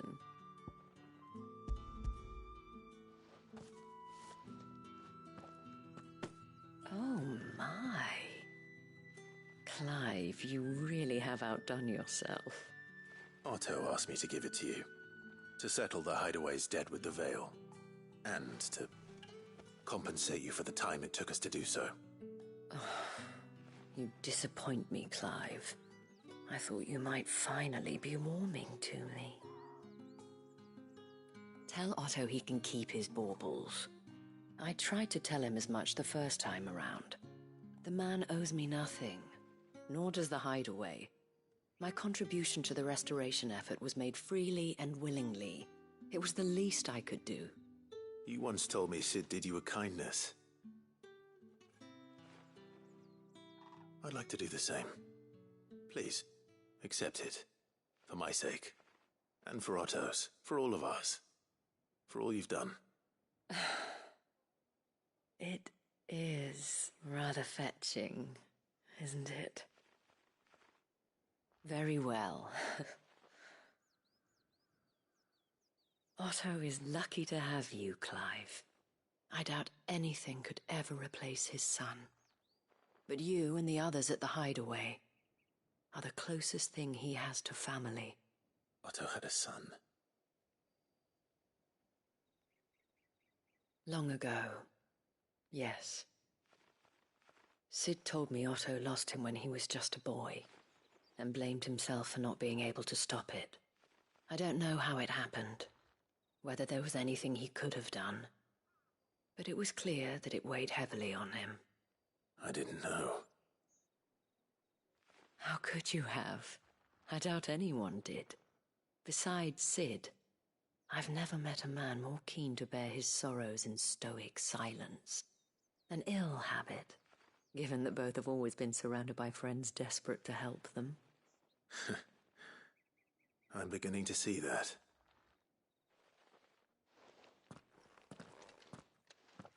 Go will want to know the stones were delivered. If he's still with us.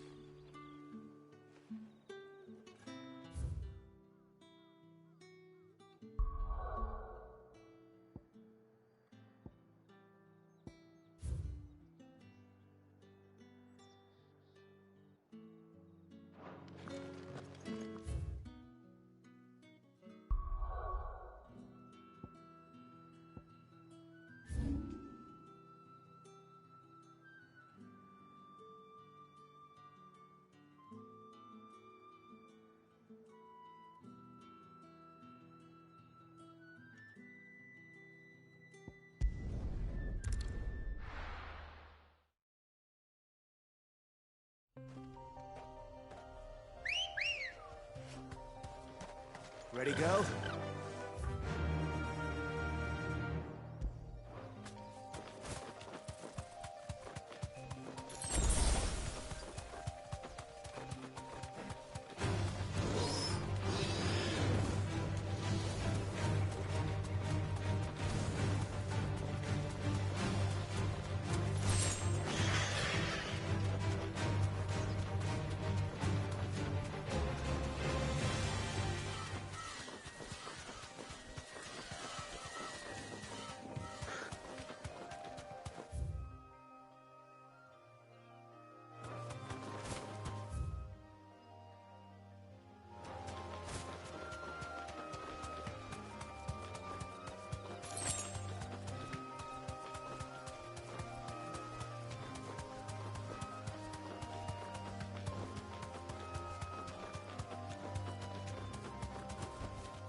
No need to ride from here.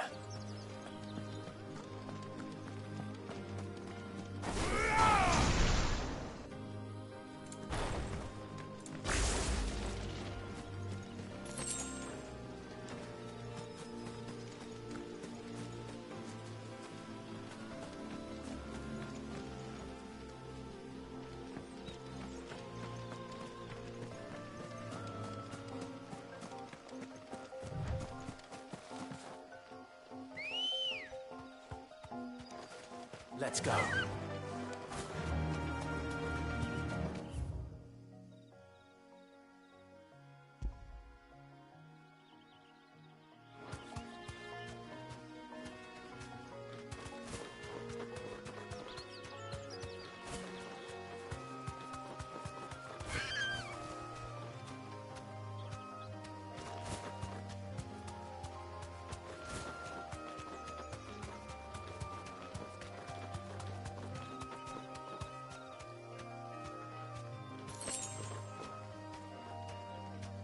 Back to the stables, girl.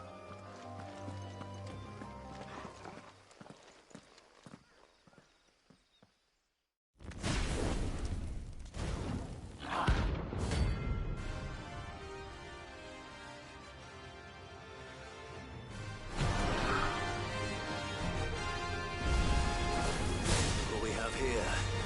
Greetings, Your Majesty.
Your reign is over.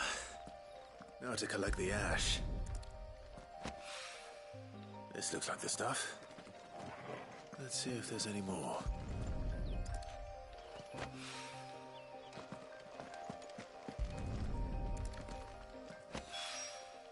That should do it. If the wine needs more than this...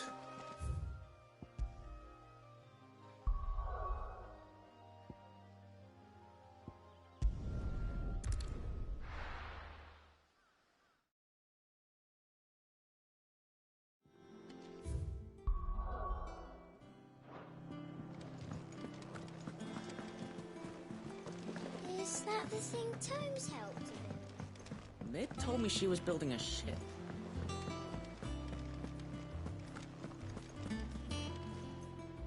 Good. So, lady... Ah, she was just... She threw it right back in my face. Karen I'm sure you...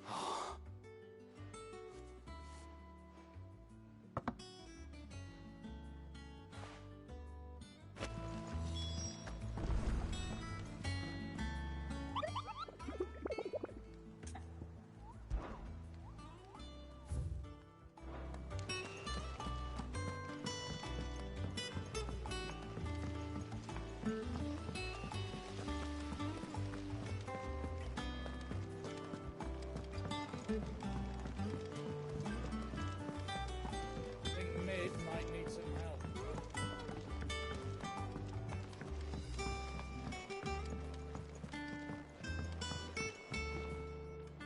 All right there, Sid? How's that hunt for the bomb ash going? I have it here.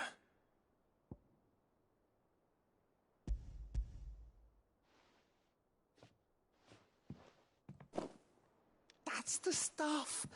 And plenty of it, too. Enough to keep the Alembic bubbling away for a good old while. You're a gent, Sid. Let nothing say otherwise. Right then, let's get this contraption up and running.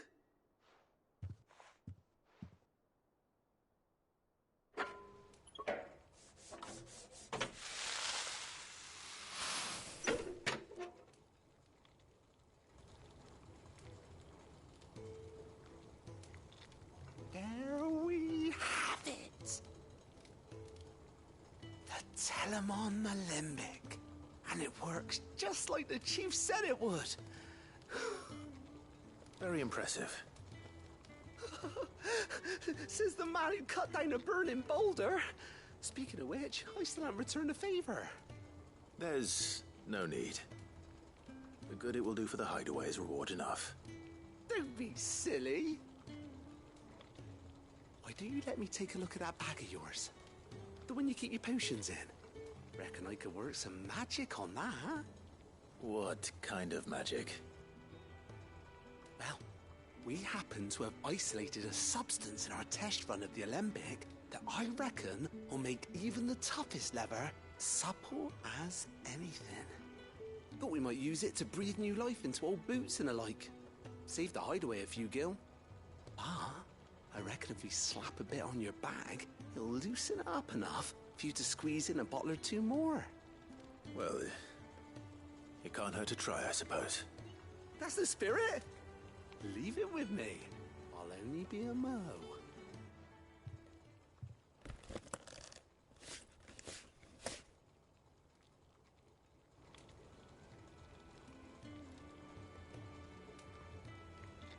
Well, what do you reckon? It certainly feels more flexible. Right? Told you. Thank you. I think. No. Thank you for supporting Mid and the rest of us in our endeavors. Without you, we'd never have been able to discover wonders like that stuff I rubbed on your bag. And I'm telling you, there's plenty more where that came from.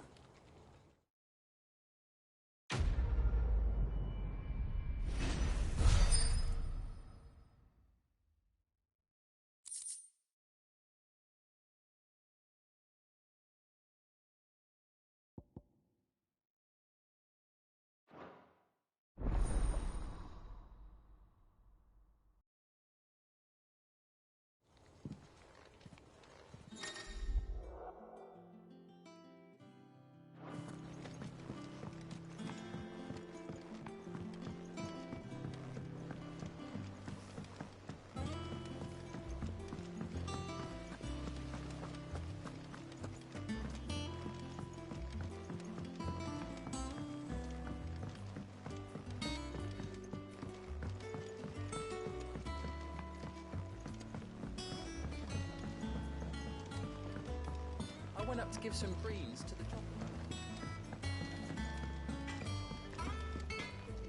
Clive? You ever wonder that bloody hedge on... for St. Fornian, do you?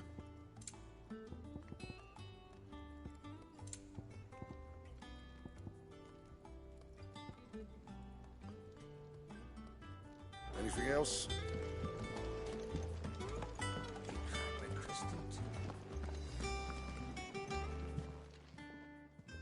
Lady Karen, Goad tells me you weren't happy with our offer. Would you prefer the debt was repaid in coin? What debt? I don't recall lending any of you lot me hard-earned gil. I may have tossed a talent or two.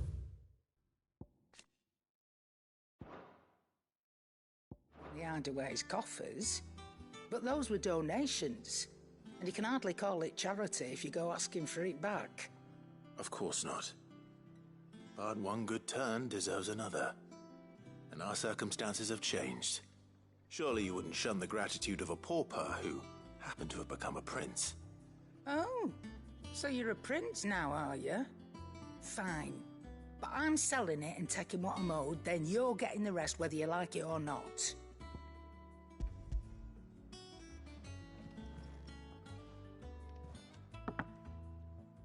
Where'd you even get this?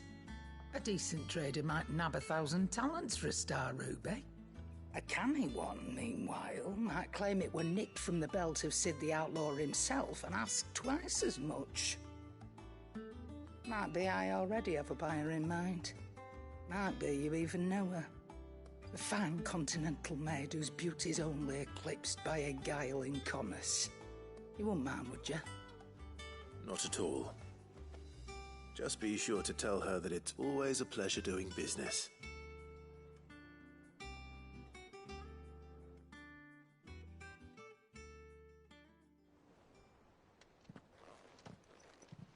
I hear you ended up delivering all 3 stones.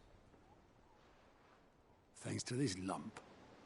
I sometimes wonder what I pay you for. Speaking of which, I still haven't been paid last month's wages. Oh, so you remember what's owed to you, then? Get your ass behind that disc of yours and don't get up before those ledgers are square. Right away.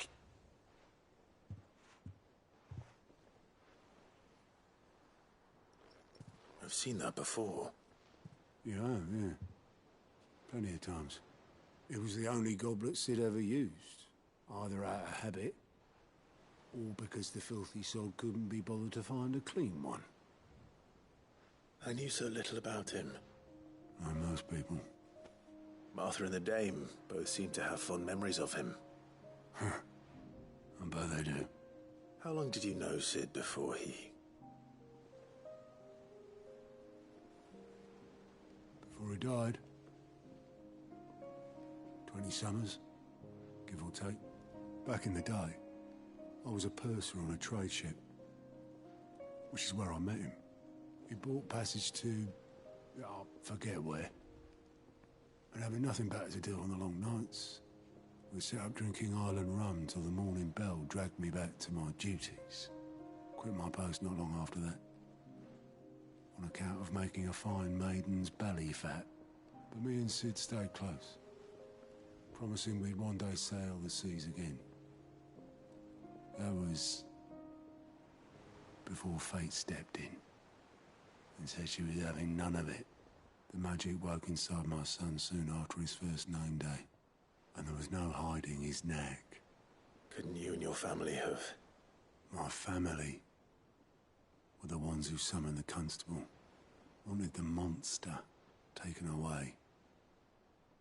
I couldn't turn my back on him, forget what I felt, and I couldn't for the life of me understand how they could. Luckily, Sid was of the same mind as me. It was him who stood beside me when all I wanted was to tear the whole world down. Him who cried for me when I had no tears left of my own. Him who swore he'd do everything he could to stop it from happening again. And he was true to his word, too. Left the Royal Army once and for all. His ranks, his ribbons, gone. Just like that. Threw away everything he had. All to right a wrong that no one else had the courage to face. I knew then I'd follow that man to the ends of the earth.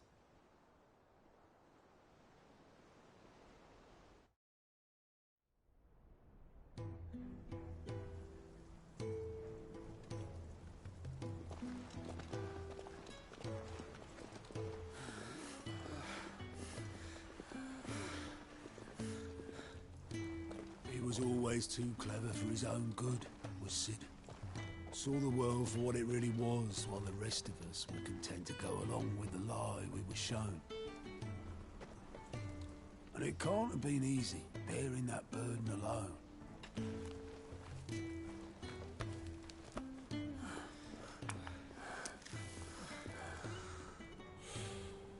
But he didn't let it stop him.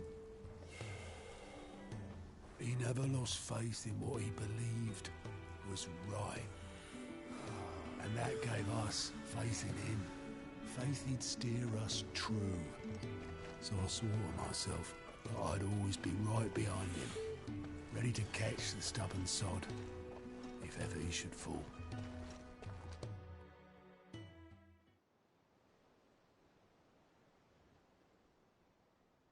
But I couldn't even do that.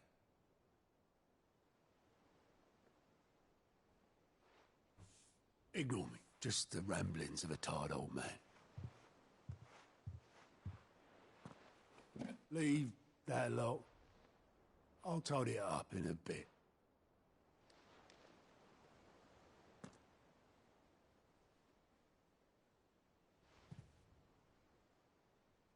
This is Sid's handwriting.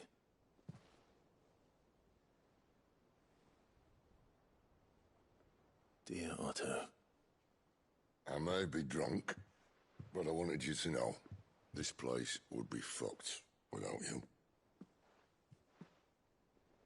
Love you, you grumpy old sod.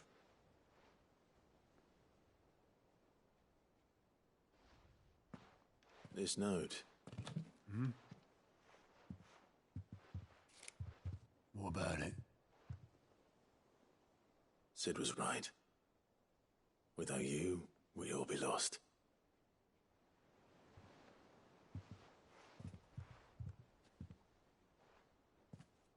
He should have bloody well said so then. Just once. Before he went. But then, why would he? Him, or anyone? I'd only have told him to piss off.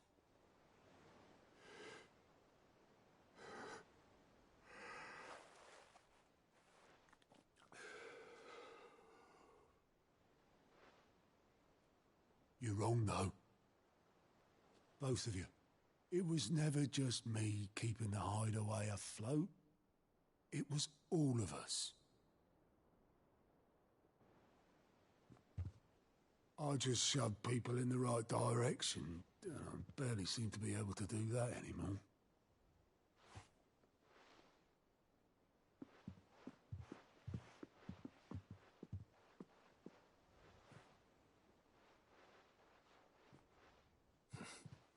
Would you rather goat were at the helm?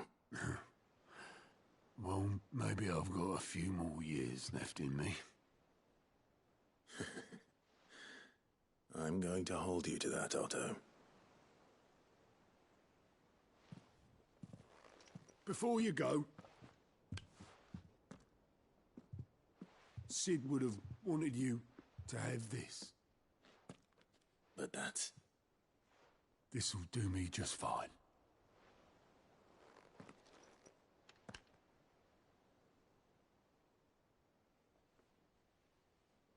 Thanks for the ray of sunshine. I'll see if I can't pay you back. Already have.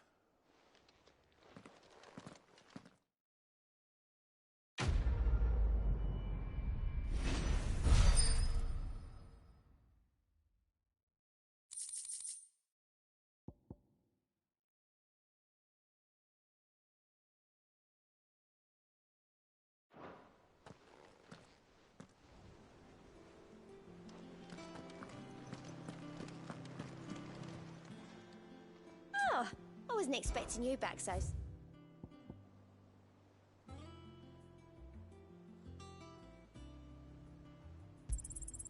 All yours. All done?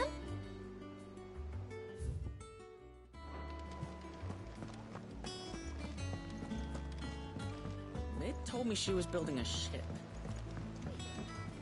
Is that the thing Tomes helped?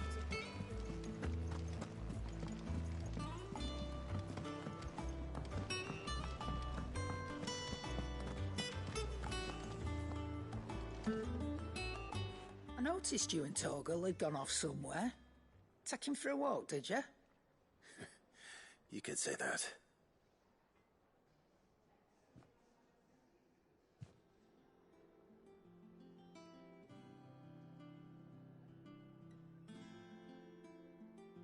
So, Molly's leftovers weren't good enough, eh? That'll teach me for treating you like you're still a pup. All right, no need to shout. Now we know what you're after, I can see about getting some in. Speaking of which, I brought one for later. Can I leave it with you?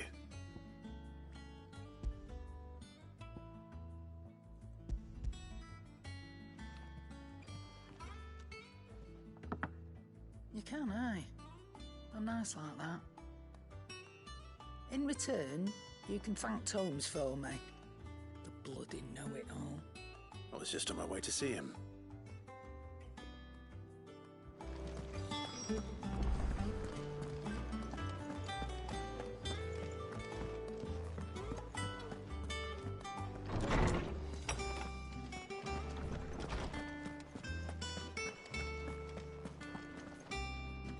Ah, Clive. Were you able to locate your quarry? We were indeed, Lawsman. You pointed us in exactly the right direction. And Torgal's been a very happy hound ever since. Very good, very good. Lady Karen sends her thanks, by the way, for your part in solving the mystery. Ah. But that reminds me. After your last visit, I found myself pondering Torgal's talents. Do you recall our conversation concerning Lady Jill's role in Torgal's transformation? About how she somehow woke the power within him. Precisely that. A reasonable conclusion, I thought. But one which raised certain questions in my mind. You see, the Fenrir of legend served Shiva and Shiva alone.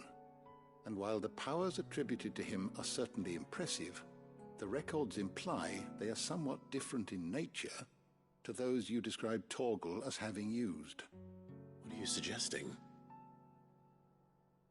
That Torgal may be the beneficiary of more than one icon's power. Consider that in addition to Lady Jill, he has served as a loyal companion to you, your brother, and even the late Cid. In short, the icons hitherto near at hand, or should I say at paw, have been diverse and plenty, and that number has only grown as the realm's dominance have fallen to your sword. One can but speculate as to how all of this has affected Torgal. He has seemed more fierce of late. And if I am not mistaken, he will grow fiercer still. We are fortunate indeed to be able to count him amongst our allies and not our adversaries. Oh, he's more than an ally. He's a friend.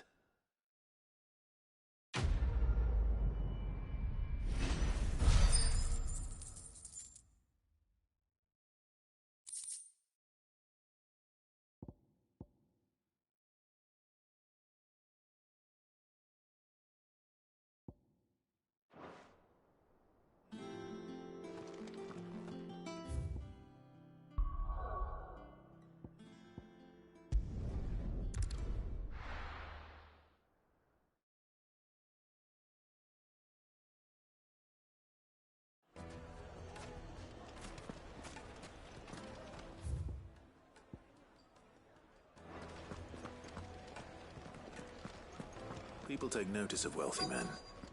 Shouldn't be too hard to track down Karen's collector. The Sendrate's fang is gone. The whole Mother Crystal gone. What are we gonna do?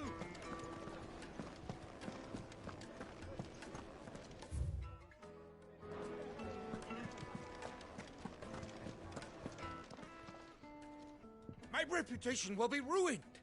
Ruined! Calm yourself, Lord Ignac, I beg of you, before you do yourself a mischief. Pardon the intrusion, but... Out! Get out! I paid for these rooms so I wouldn't be disturbed. Leave me be! Please, allow me to apologize. His lordship is going through a difficult time, and he's never been fond of guests arriving unannounced. Radim! Get rid of the filthy oaf this instant! Very good, Lord Ignac. Would you mind stepping outside for a moment?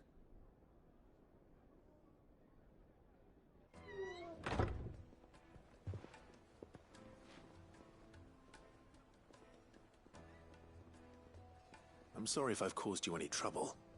That? Oh, no. That's just how his lordship is. Though the morning's events have left him somewhat fractious. He has been dispossessed of his luggage, you see.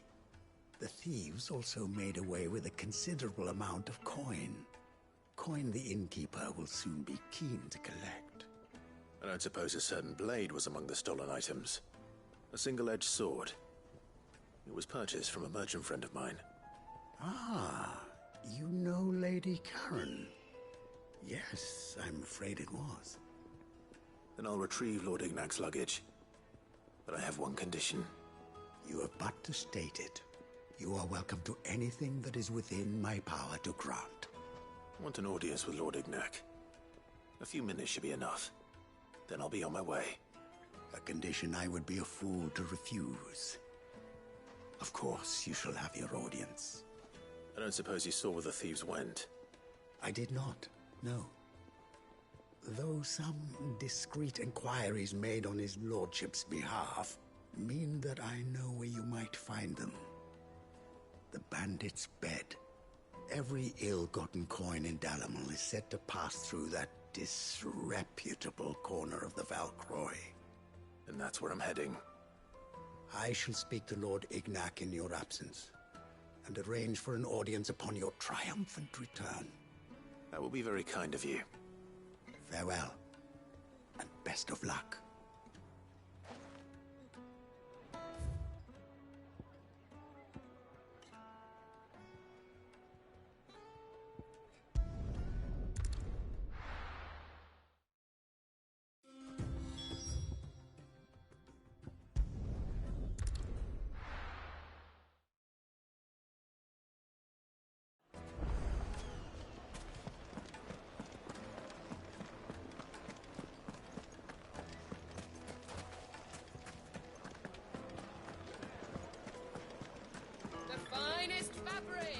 Now, Dusan, I know you're keen, but... Oh, where did all the men Made from the stoutest stoneware.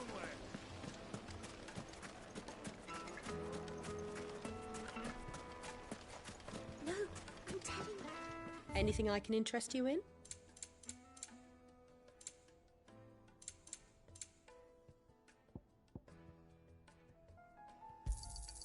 My thanks.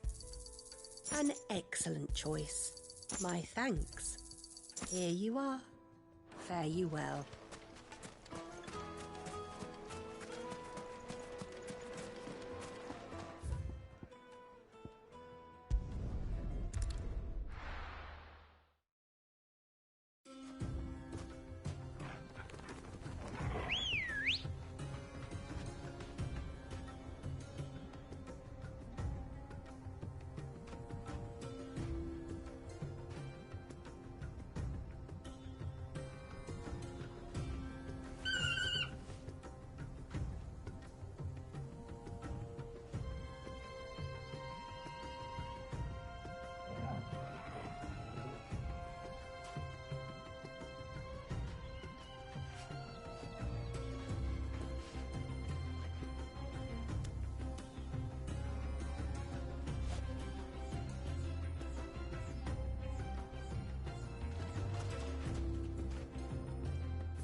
Fly, Ambrosia.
What company? Come on, lads, let's tear the bastard's head off!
This must be Ignac's luggage. Nothing seems to be damaged. All right. Let's get it back to Dalamil.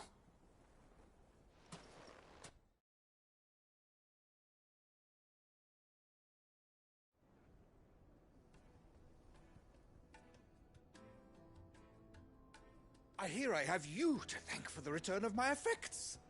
What shall I call you, my good man? Wyvern. Glad to make your acquaintance. A formidable name indeed.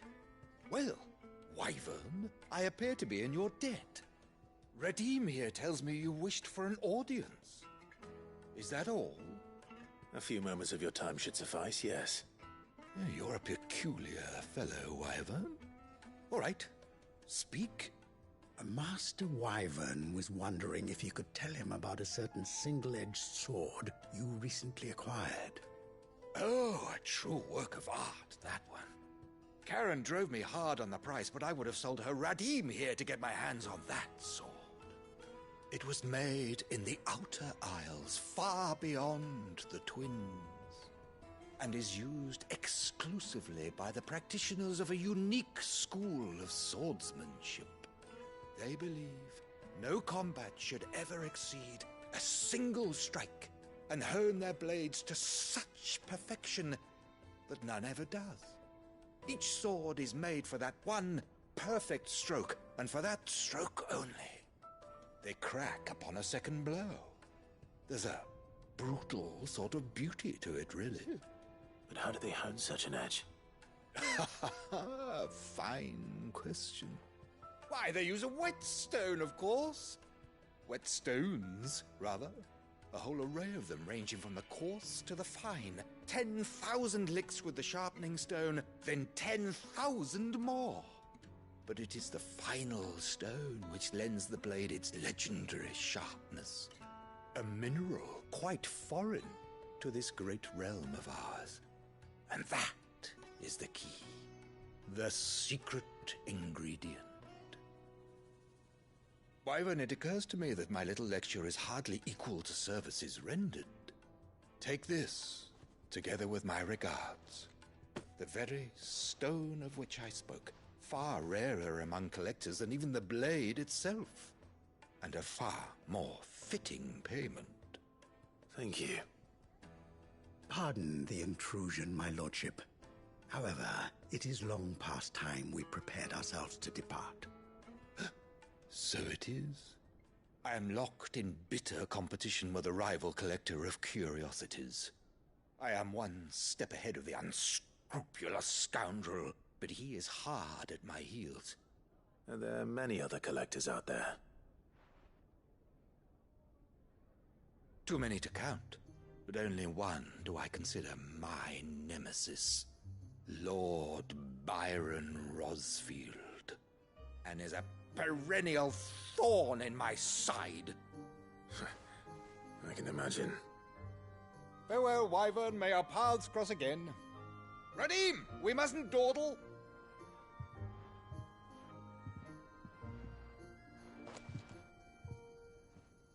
I think his lordship is rather taken with you, Master Wyvern. Thank you again for your assistance. Coming, my lordship. I'll be right there.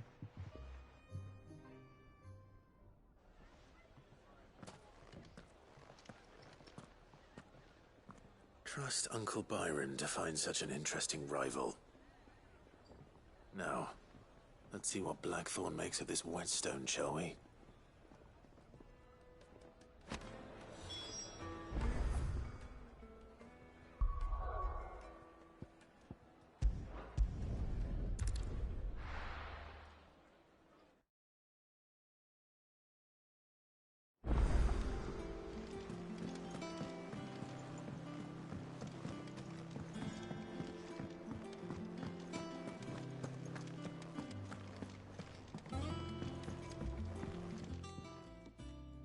Sorry for the wait, but hopefully he'll agree it was worth it.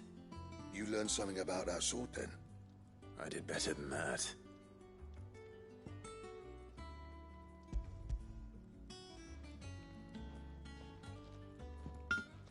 A whetstone? Yes, but not one you'll find anywhere in Valisthea.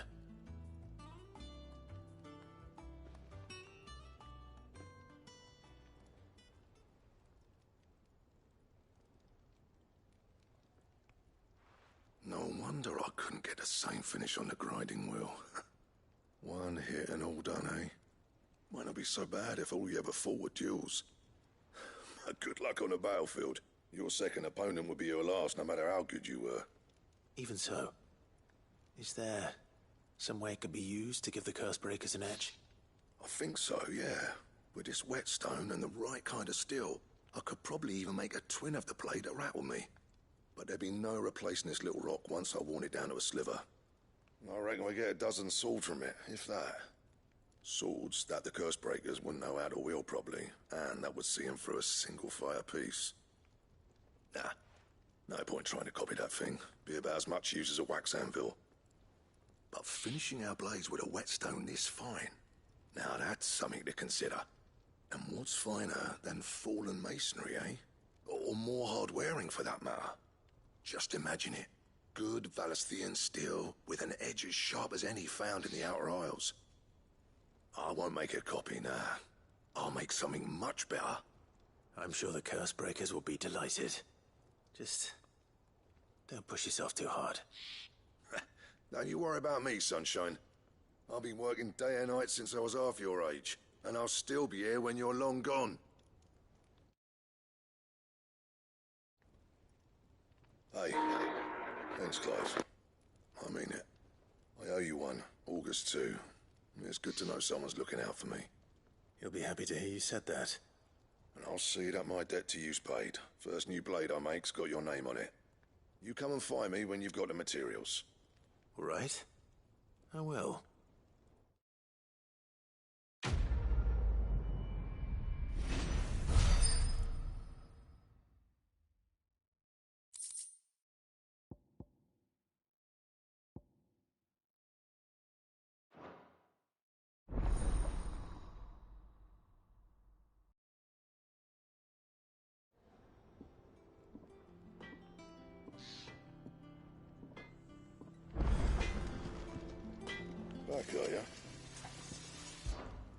Sancfordian, do you?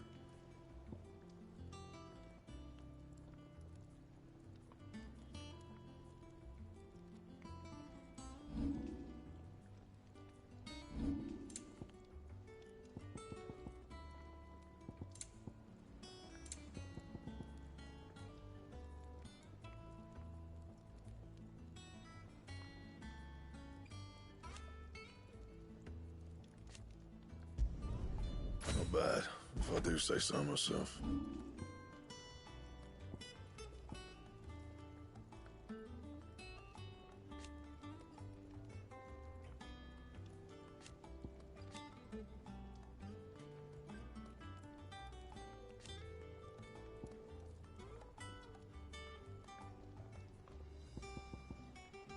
That it? Fine. He cracked the crystal too.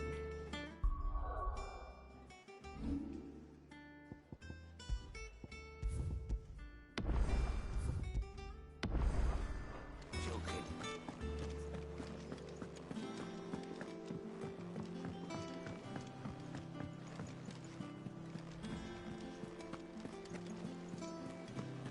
Is that the thing Tomes helped with? Mid told me she was building a ship. All right, Clive. Asterix. Mid finished sending half the hideaway traipsing across the twins, has she? I swear, that girl'd do anything to put off visiting her old dad's grave. No excuses now, though, eh? Not quite. She said there was one final thing she had to take care of. I'm sure she'll be finished soon enough. She said that? In those words? She did, yes. Clive? Were you born yesterday or something? There is no thing. She'll probably be halfway to Canva by now. Mid. I might still be able to catch her.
Obelith, have you seen Mid? Yep. In a boat, going that way.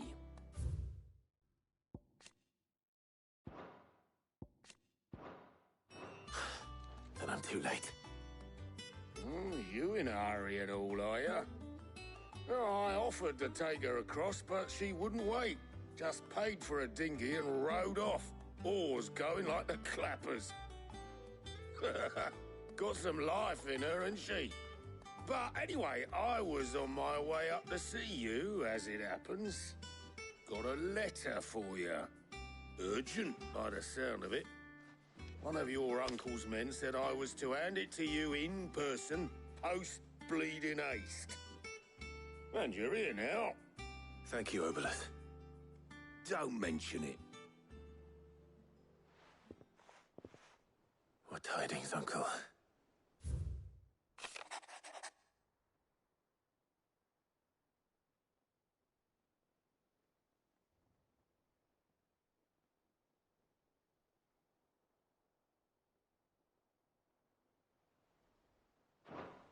Trouble in Canva. Well, I'll need someone to keep an eye on Mid.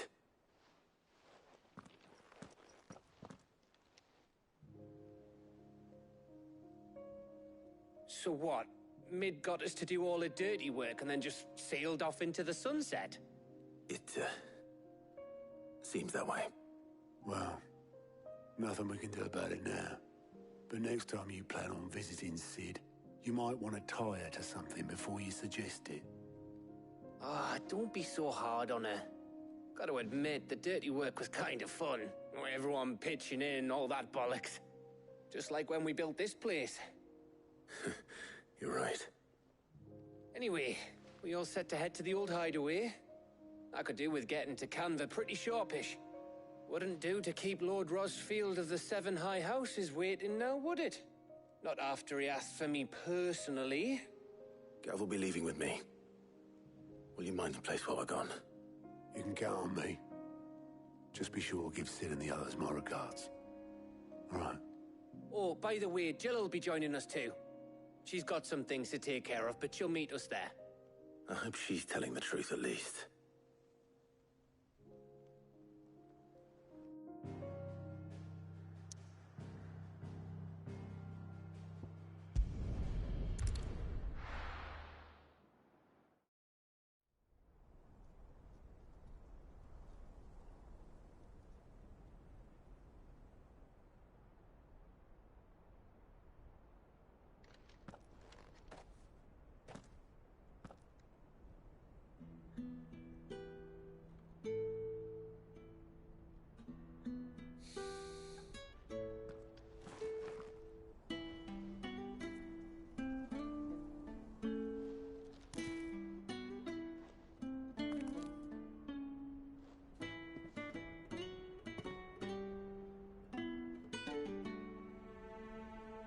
Well, Sid,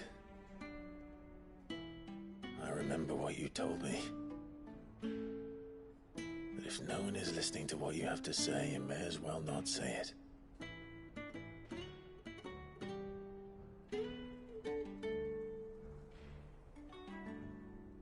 But I will say this, old friend. Hugo Cooker is gone. His shadow looms over us no longer. It's a pity the Phoenix can't be in two places at once. If he'd have been with us, maybe he could have done something for the lost. Not even the Phoenix can bring people back from the dead. Life has a beginning and an end. So we must live while we have the chance. And not as slaves to the crystals, but as free men. May we join you?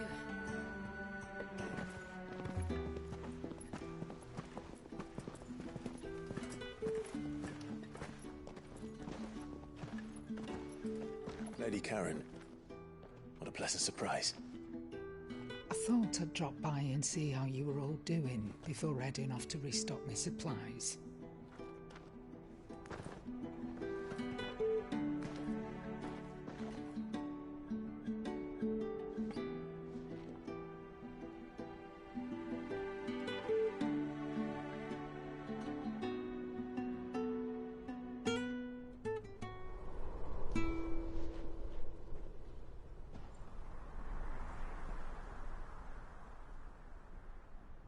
It wasn't the most scenic view back then, but it were never as bad as this. I know. The blight marches on. And soon, there'll be no escaping sights like these.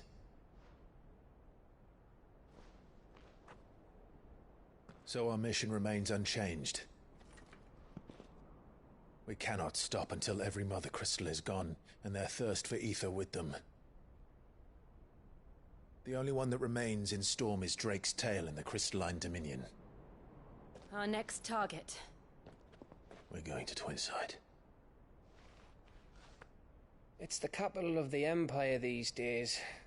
I wouldn't like to think how tightly guarded they've got the place.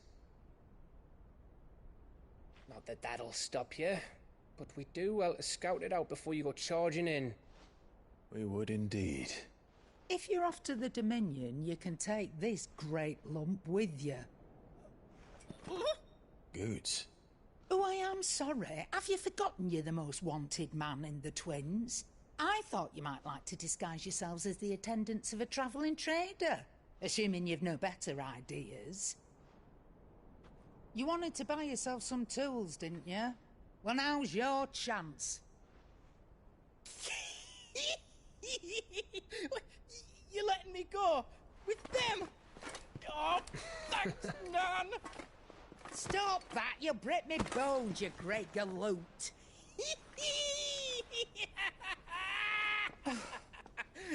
There's a caravan that runs back and forth between the Dominion and the Bocklad markets.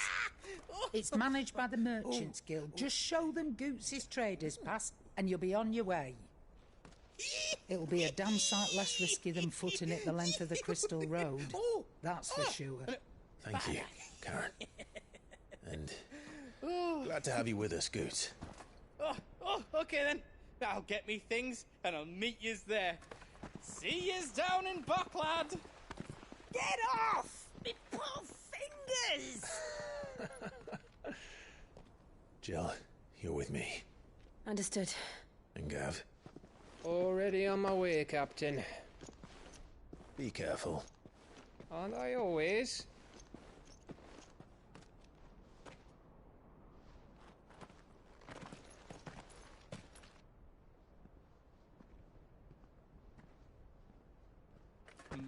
Do you see that, Sid?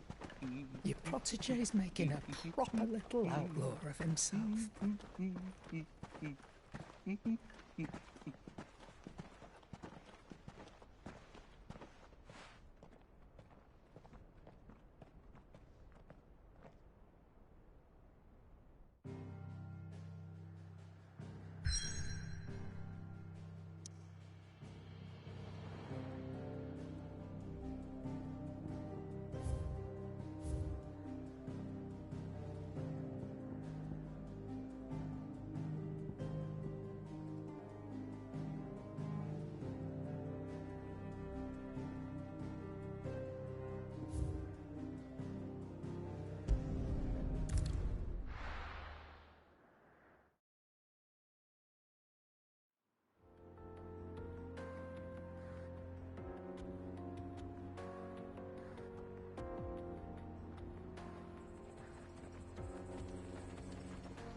How are you feeling?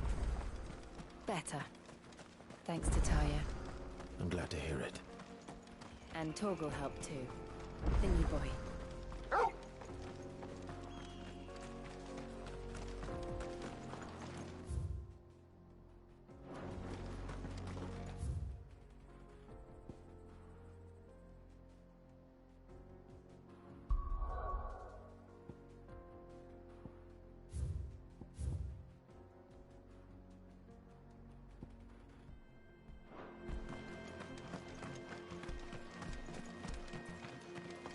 This used to be a trade route for merchants crossing the Scars, till the Republic laid a new road wide enough to let wagons pass, and all official traffic moved there. Leaving this one for those living outside the law. Indeed. I doubt we'll be the only outlaws on the trail today.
So what do you think? That we'd be lucky. Really? It's as bad as that? Oh, aye. There's trouble up ahead. And too much of it for us to handle. I take it there's danger on the road. Oh, what about this fearsome-looking fellow? You think he'd be equal to the task? Oh, no doubt. Assuming he's willing to hear us out. Well met, friend.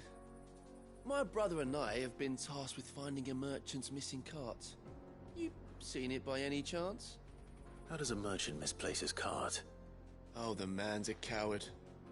When he thought goblins might come a-snarling, he ran, leaving his livelihood abandoned in the pass. He sent the two of us to fetch it, but it's gone. Now, I'm not much of a thinker, but I know the work of thieves when I see it. My brother's right on all accounts. And by my estimation, the bastards are lying in wait just down the road. We may have seen our share of action, true, but we've not got the skill in arms to boldly brave an ambush. You, however, have the look of a man who needn't fear a band of backwater ruffians. What do you say? Will you help us out? Chances are they'll come for you either way. But if you promise to lend us a hand, at least you'll pocket a reward for your troubles. Well, if I'm going to have to deal with them anyway. You've clearly got a fine head on those broad shoulders. We're lucky you came along. Now, hoping to make a heavy purse in Boklad, our merchant friend loaded his cart with as much as it would carry. Reckon he won't be forking over the rest of our fee if we don't find those goods. So, while you're seeing to those bandits, you keep your eyes open. All right. Just don't expect me to drag the cart out of there myself. Nope. You can leave the cart to us. You just put an end to those bandits and point us in the right direction. You do that, we'll take care of the rest.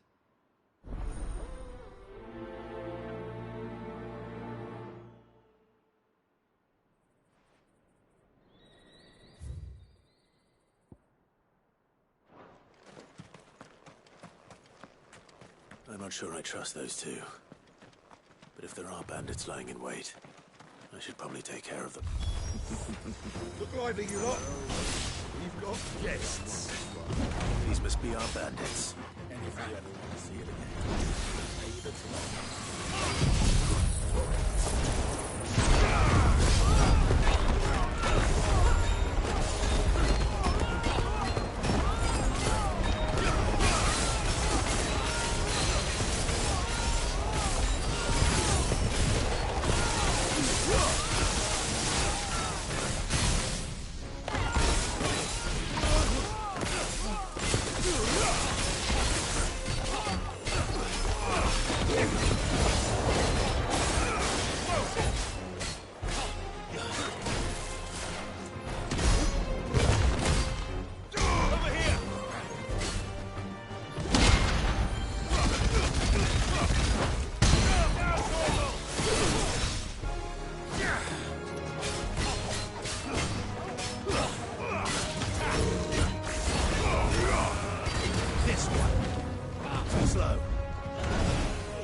Where's that cart?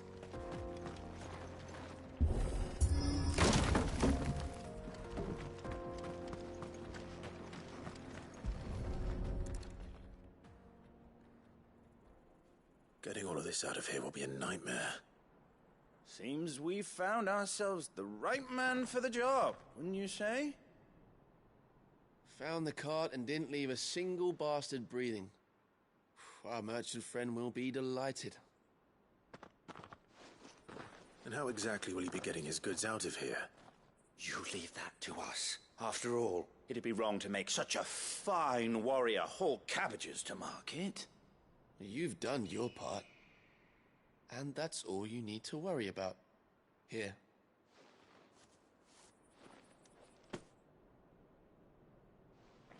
It's been a pleasure. Now piss off. There's no need to be so rude, brother. What if we want his help again next time?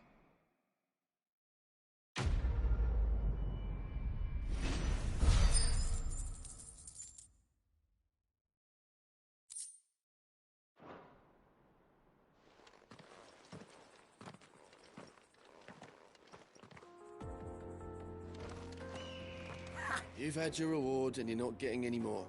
Now piss off.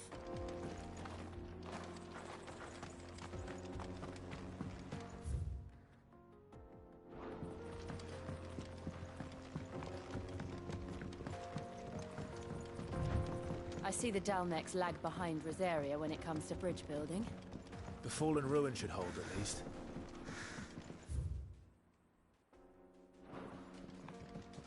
The path continues on the other side.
So this is Zemeckis. The land of the gods. It's even more impressive than I imagined. I remember being captivated by the story as a child. Long, long ago, man was overcome by avarice and challenged the gods in a bid to win their power. The final battle took place here, at these falls.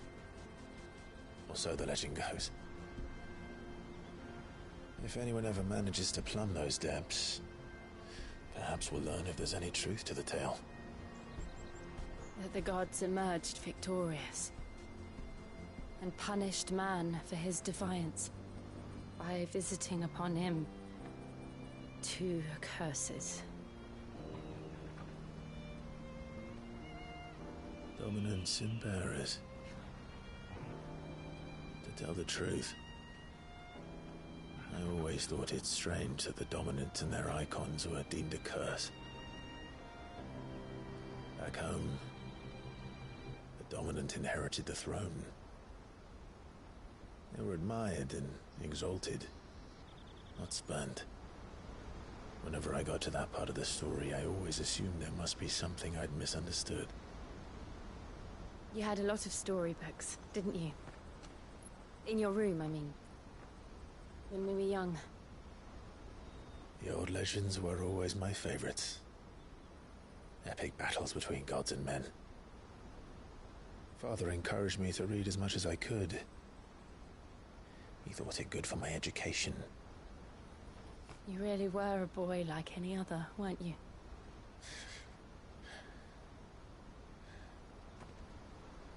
Just look at this place. It's enough to make you believe the legends are true. I know.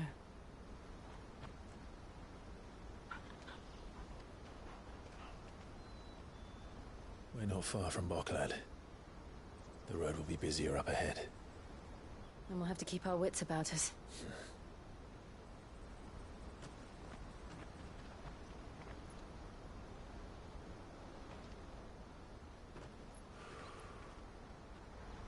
Clive? Something wrong? Nothing. It's nothing.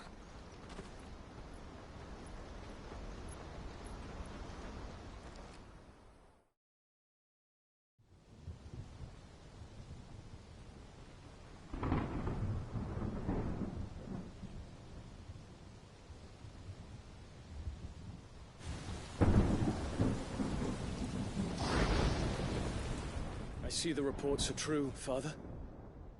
You have surrendered the throne to Olivier. I have. Emperor Olivier shall rebuild the Holy Empire of Sanbreque.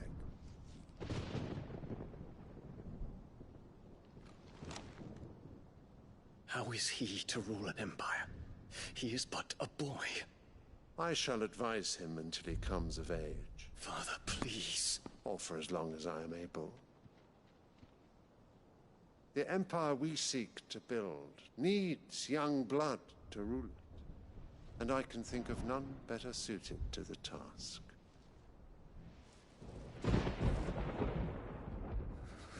There is other news, Dion. Hugo Kupka is dead, and Drake's Fang destroyed. The pillars of the Republic have fallen. Ere long, the Imperial banner shall fly over every city in Storm. And then, Valisthea. All shall bow before their Emperor. Father, these are the words of a tyrant. They are the words of a god. The Emperor whom I gladly serve. Great Grieger, made flesh.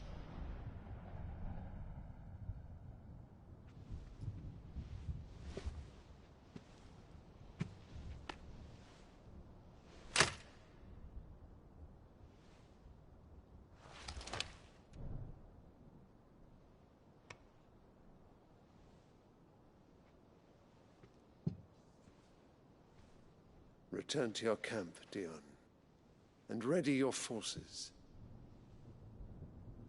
It is time to show the world the true power of Sanbreque.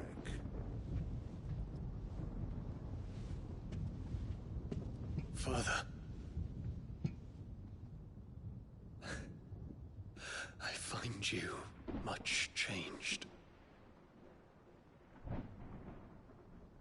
Is this truly the path you wish to tread? Or are these the ambitions of another? Of Ultima, perhaps? What nonsense is this? I speak my mind, and my mind only. Though I do owe Annabella thanks for reminding me of certain truths regarding the nature of nations, of rulers, and of the divine. You would trust the words of this traitress? She betrayed her country. She slew her husband. You have ever been an invaluable servant to Sanbreque, Prince Dion. I trust you will continue to serve your Emperor in the wars to come. The canker! Silence! Insolent wretch! You will bend the knee. All else is heresy. Sire, Forgive me. This audience is over. Come, Your Radiance. The Rowena Syndicate awaits your pleasure. Oh, not another meeting with silly old men. They're so boring. I'm hungry, Father. Can't we have luncheon instead?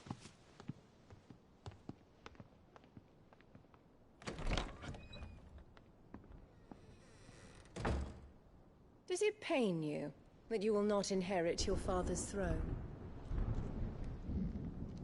I have suffered worse.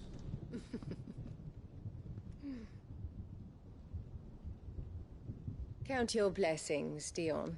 For a base-born child to be chosen by Bahamut is miracle enough. You have risen high on his wings, but you shall rise no higher, lest your impure blood stain the throne. What do you know of my blood?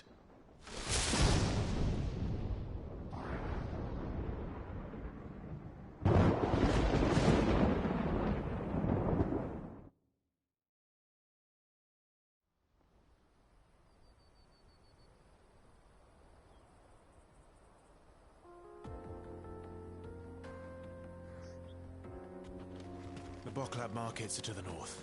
We just need to hug the coast.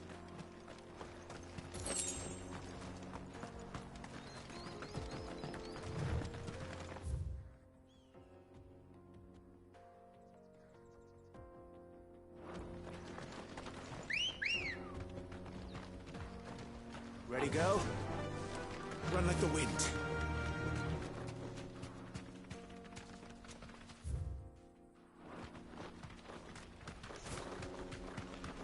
Infiltrating the Dominion won't be easy with the Imperials on high alert. No. His Radiance has lost one capital already. We can be sure Sylvester will do everything in his power to hold on to Twinside. His troops are well-trained and increasingly battle-hardened. But it's not as if we can wait for the siege to end.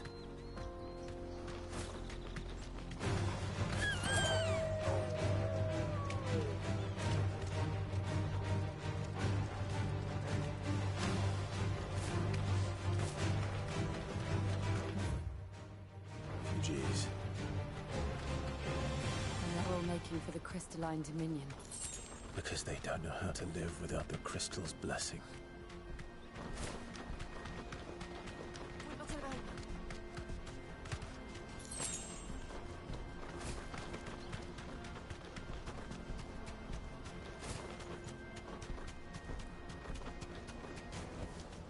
Back to the stables, Carl. Auckland.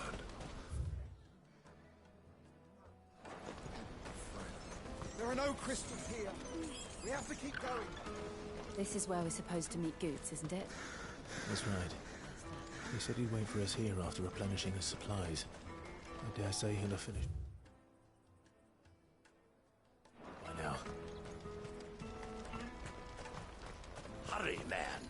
I must leave for the Dominion post haste. Bloody crimson caravan, scooping up all the blessed.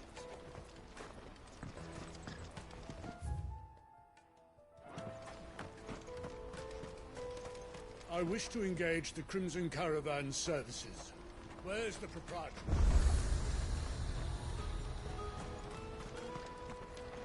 What are you looking for?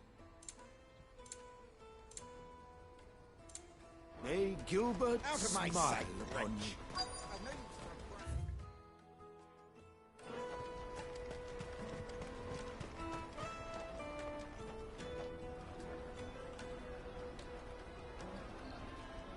Wonders from across the water. Come one, come all. Feast your eyes. Good sir, can I interest you in...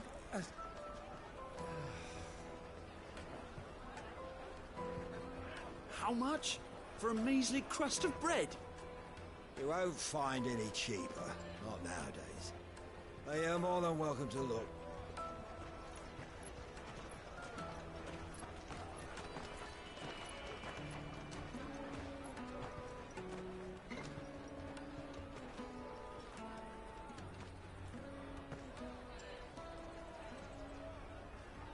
The Empire's unlawful and illegitimate occupation of the Crystalline Dominion is still in effect. Only those whose business in Twinside has been officially approved by the Republican Army will be permitted to cross the border. All who seek entry are to form a line and ready their documents for inspection. It looks like we aren't the only ones who are eager to leave. And they're checking everyone. Can't you make an exception? Not for the likes of you. We won't get through without that pass. Let's go and find Good, shall we?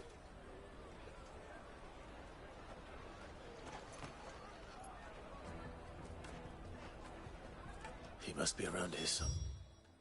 Mum, taste my peaches! They're sweet as nectar! I'll take the large one. Ah, Good. There you are. Clive, I'm so sorry. Don't tell Nan, will you? Slow down, Good. Just tell us what happened. It's me trader's pass. It's gone. We cannot ride the caravan without it. We won't even be able to get through the flipping checkpoint. Do you remember when you last saw it?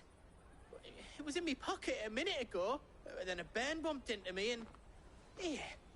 You don't think that they might have nicked it, do you? It wouldn't surprise me. A busy market like this is prime territory for pickpockets. So, to get the pass back, we need to find this child. Where would we even start? I know where! I've got a pal in Bocklad who might be able to help us. No one knows more about what goes on round here than she does. Where do we find her? She's the owner of the Crimson Caravans, up that way. Sign's got a red chocobo on it. No time like the present. You two go on ahead. I'm gonna check the rest of my stuff, make sure no one else is missing. All right. We'll meet you there. Go to the Crimson Caravans and ask for the owner. Let's keep an eye out for this red chocobo, then. And the other on our purses. Did you hear about the Empire's Black Shields? Apparently they've been going around Imperial lands stringing up bearers. What a waste! Juicy pears! Caravan stops next to the checkpoint.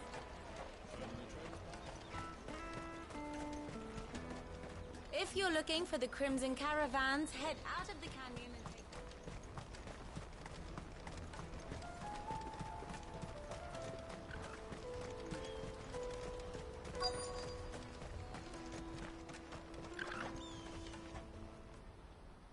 Looking to hire a coach?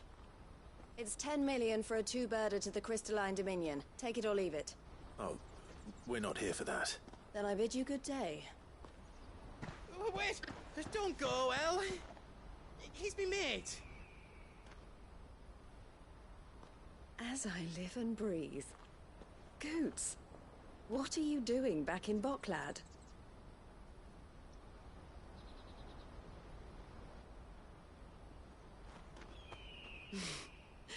I gather Lady Karen didn't send you.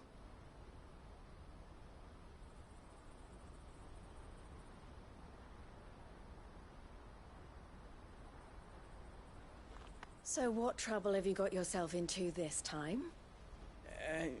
It's me trader's pass. It got stolen.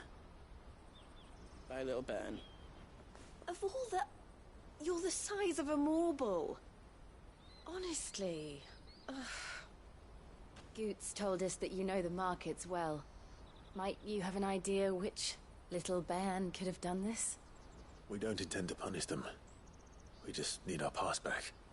Then, we can be on our way. I see.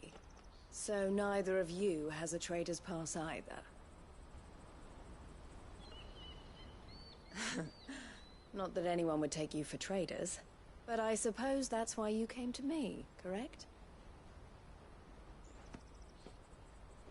Now, I can't say for sure who took your pass, but I suspect I know why they did it. Let me explain.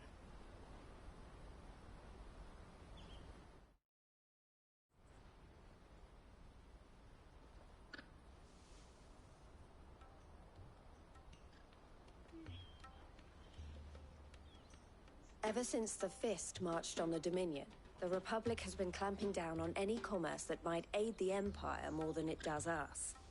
Which means traders' passes have gone from being merely a way of easing one's progress to being essential if one wishes to cross the border at all.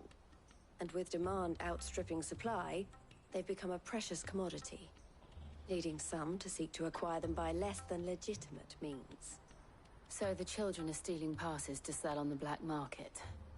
Yes, and no. Passes are inscribed with the names of their owners, and yet none of the victims' names have appeared on the register of those passing through the checkpoint. Which means? That someone is doctoring the stolen passes. The same someone who is encouraging the children to steal them. And the same someone who has Goots' pass, no doubt. Whoever they are, they're ruining the livelihoods of honest merchants, which is why we've decided to take a stand. Will you stand with us? You want to get your pass back, and we want to ensure that no more are stolen. Catch whoever's behind it all, and 2 birds shall be slain with a single stone. Is there any other way of getting to the Crystalline Dominion Goots? They won't let you in if you're not with the caravan. It's that, I don't know, try swimming across the strait. But the guards will definitely spot you if you try and do that. Like, we don't want to get spotted, right? So either we find the people who took the pass, or give up all hope of entering the Dominion. All right. We'll help. Thank you kindly. But I don't know your name. Eloise at your service. Clive. A pleasure doing business with you, Clive.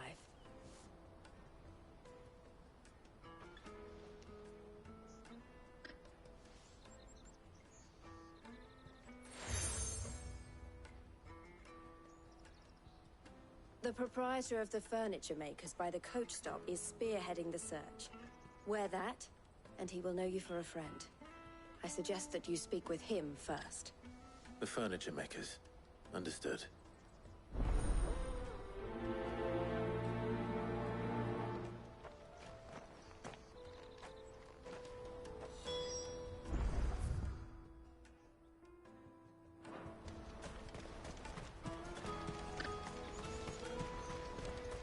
Out of my sight, wretch!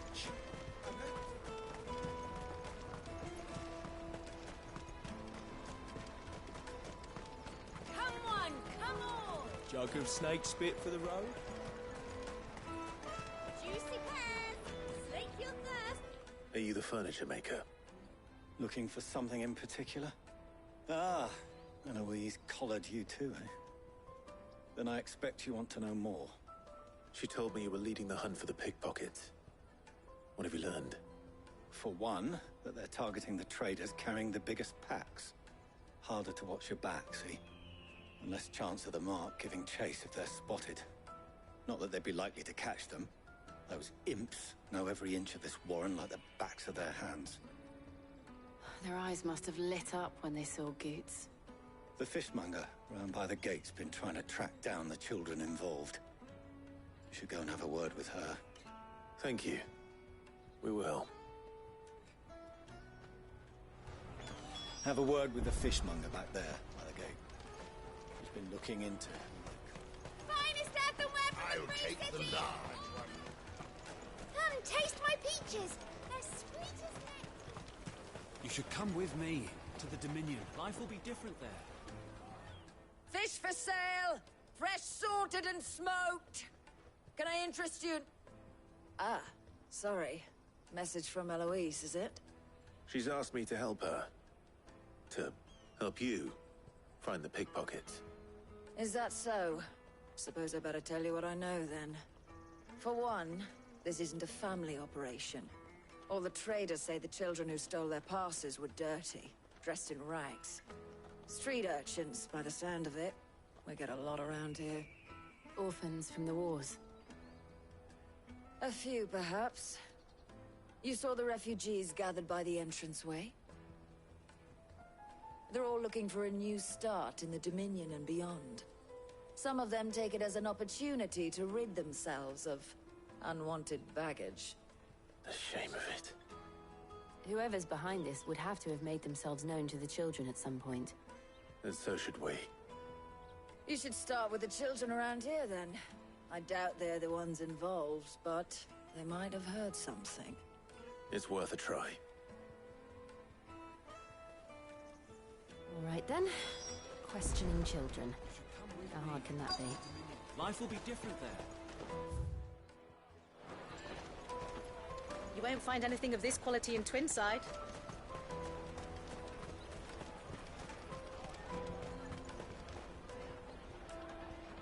Do you have a moment? What do you want?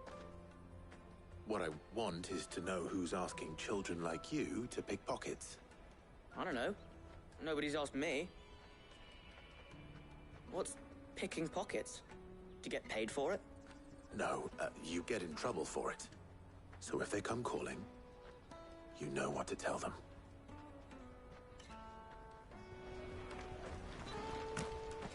I picked a hole in my pocket once. Does that... Had to. The caravan stops next to the checkpoint. Show them your trader's pass. The finest earthenware from the Free Cities! All but unbreakable! Excuse me. Do you mind if I ask you something? Can't stop you. I was just wondering if anyone has asked you to do anything out of the ordinary recently. Anything you grown-ups ever ask us to do is shut up and go away. So guess what I'm about to tell you to do? Sorry. I'll leave you alone.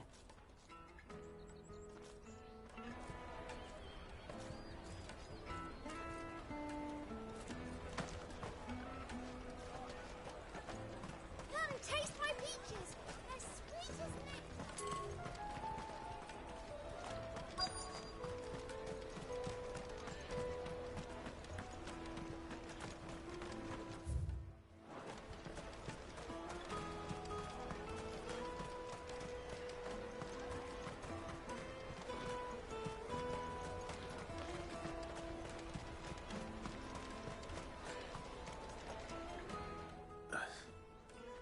Excuse me? What do you want? I don't have any money. It's all right. We're not going to hurt you. We just want to talk. What about? We've heard that some very bad people are making children like you steal from travelers. We need to know who's behind it so we can stop them. I don't know much about it, really. But my friend, Honza, he said he got a job doing something dangerous. Sounds promising. We need to find him and ask. Do you know where your friend might be? He's usually by the tents outside town. Thank you. You've been very helpful. Jug of snake spit for the road? Come one, come all!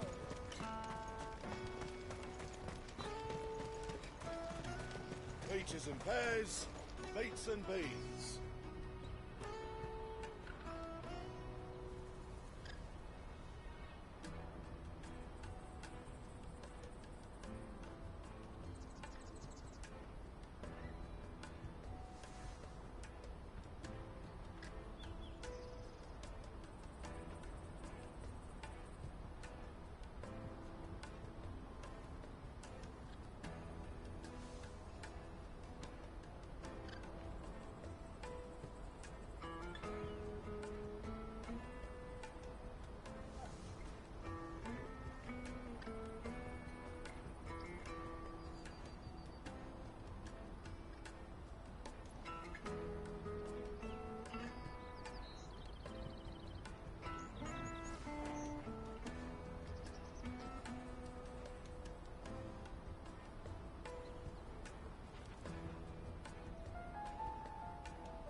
me carry your goods. I'm cheap.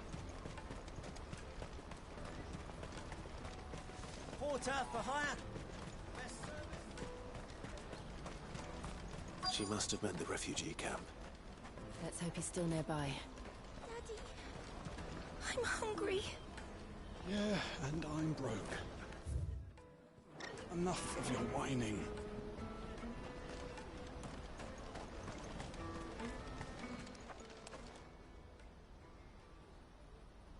That big fat donkey was easy pickings. He wouldn't have noticed if we'd robbed his boots off him. Yeah. Wish we hadn't handed over the pass, though. Could use one of those things to get out of this dump. Chance would be a fine thing. The moment they found out, they'd string us up by our guts. Would they now? Perhaps you'd like to introduce us to these charming characters. Shit, we're in trouble now. What do we do? You two get caught if you want. I'm off. Hunter, where are you going? So that was Hunter, eh? Jill, you watch these two. I'm going after him. All right.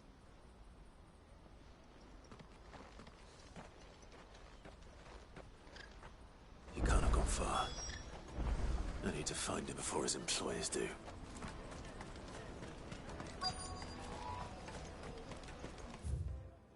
That's that, then. Did you see a boy run past? He stole something from a friend of mine. There was a boy ran back there towards the Chocobo pen, but... Thank you.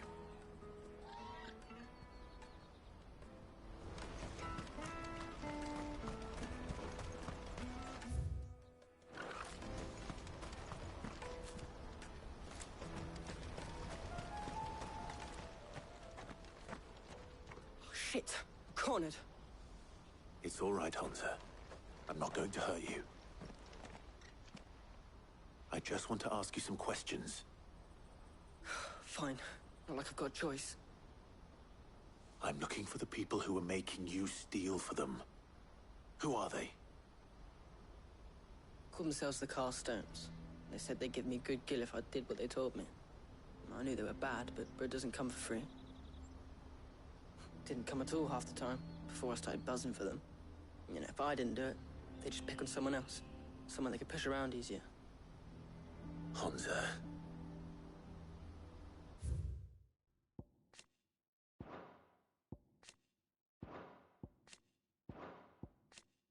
You found him, then? Jill. Where are the other two? Eloise is watching over them.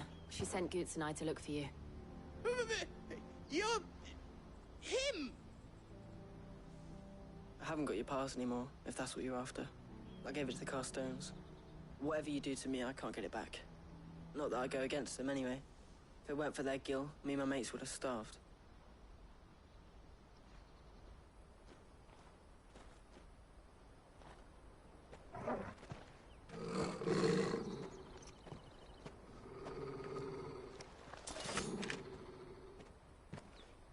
Cowards. You will not force another child to do your bidding. Wait, we're not... Don't hurt him.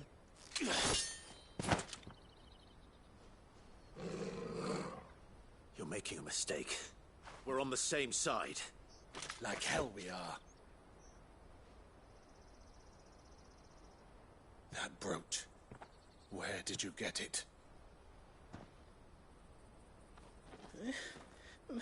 Master Theo? Goots. What are you doing with these people? Unless you're the ones my sister was talking about. Your sister?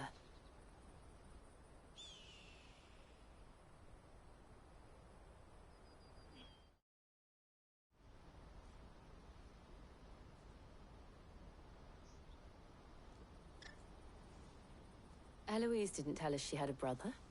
And why would she? I'm just her back and a blade. Theodore, at your service. Sorry about before.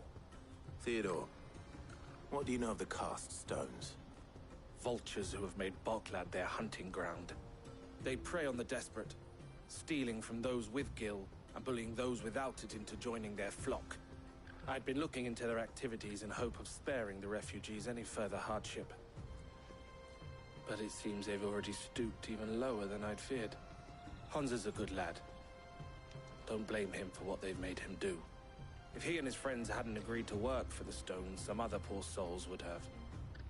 On pain of death, most likely. Clive, was it? And my sisters asked you to help put an end to the pickpocketing. Then we all want the same thing.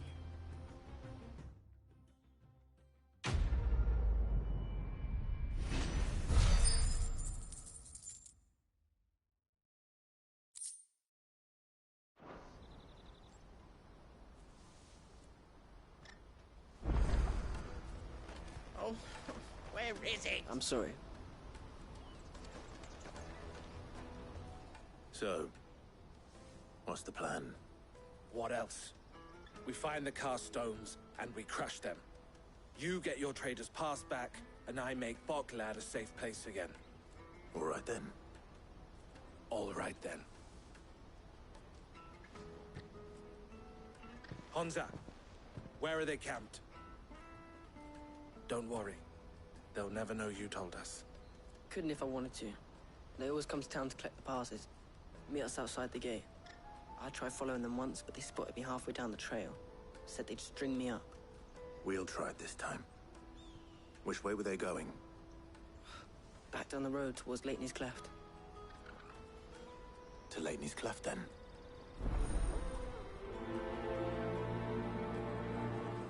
Leitney's Cleft is to the south, past the camp.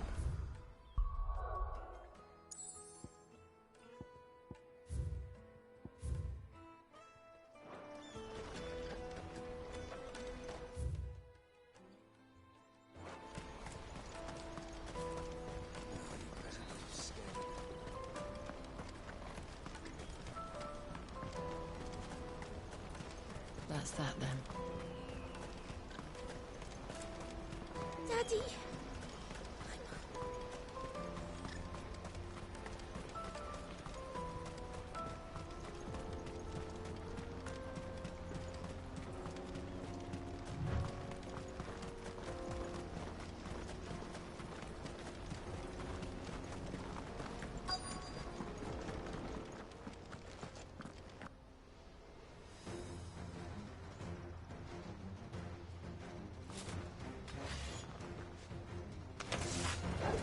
That's the one who's been sticking his nose in our business.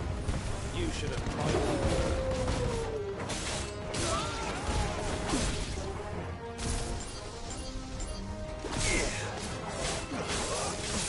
Get him!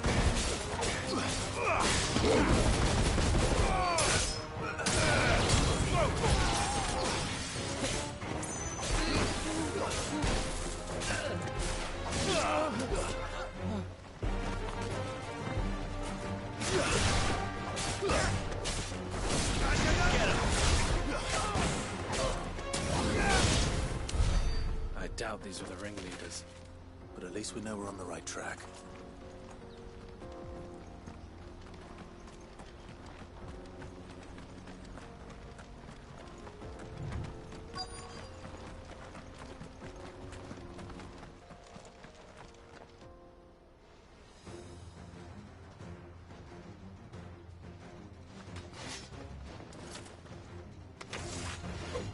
We got company!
a bad haul today, eh? Aye. Some of our new recruits are natural-born ne'er-do-wells. Especially the little ones. That Hans has got nimble fingers, all right. It will be a shame when they chop them off. But till then, let's make the most of it. Scum. The leaders of the cast stones, I take it. They don't deserve any mercy, Clive. I wasn't planning on showing them any. We're ready when you are, Theodore. Oh, I'm ready.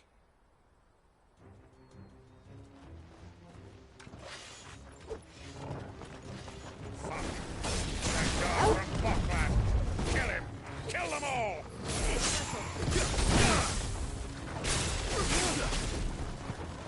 Too slow.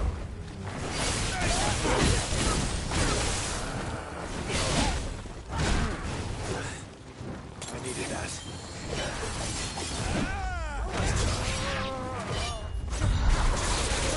All yours, Torgal. Too slow.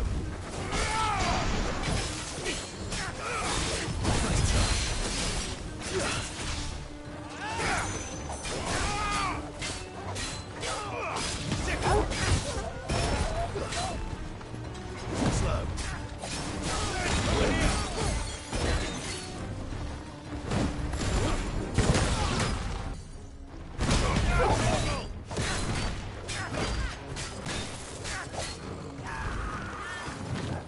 Too slow.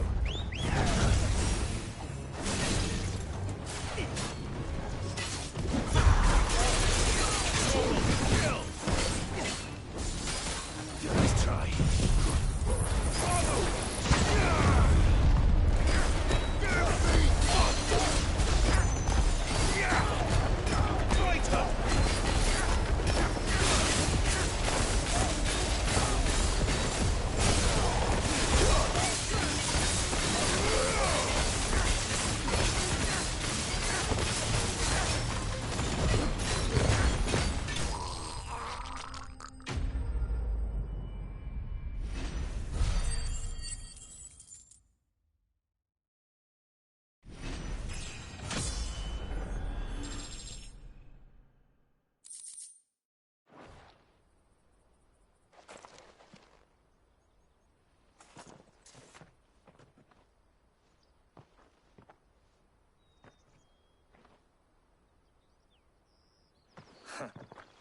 And they say crime doesn't pay. Gold chains, rings, purses. And traders' passes. Dozens of them. Have the names been changed? Not yet. I recognize some of them. No doubt Goots's is somewhere among them. Now I just need to sort through it all and return everything to the people it was taken from. We should go and give Eloise the good news. Can we leave things here in your hands, Theodore? Of course. Oh, and, be sure to tell her of the part I played, won't you? We'll be glad to.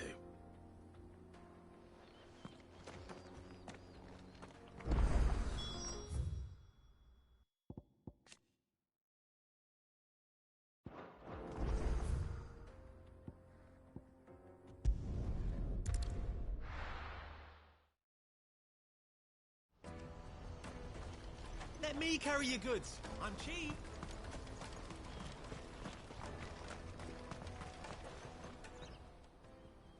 Ah, Clive. How goes the hunt? My brother isn't getting in your way, I trust? Quite the opposite.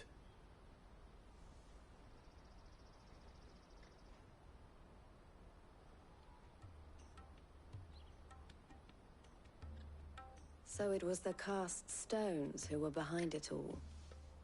Theo told me he'd been on their trail.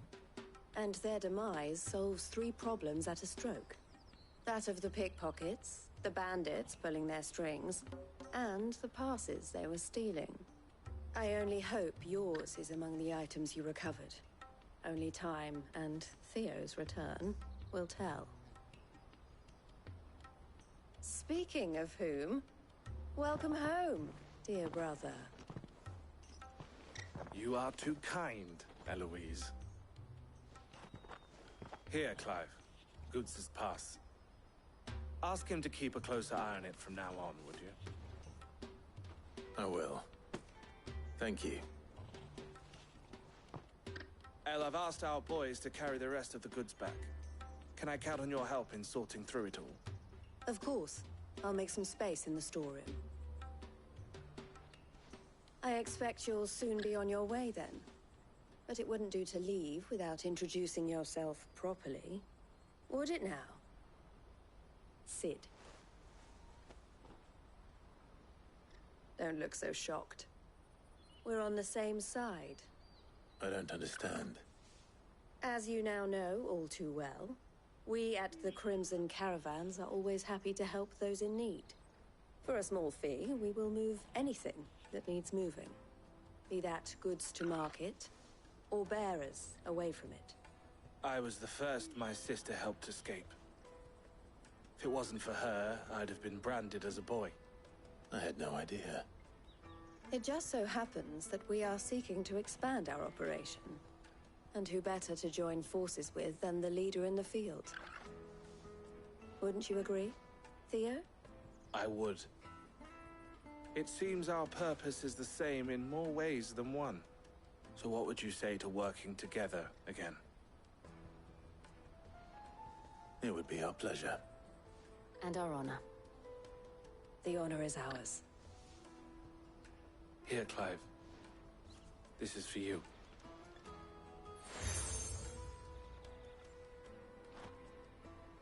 What is it? El has friends in high places, while I have associates in, lower ones. That mark is proof that you're a friend to us both.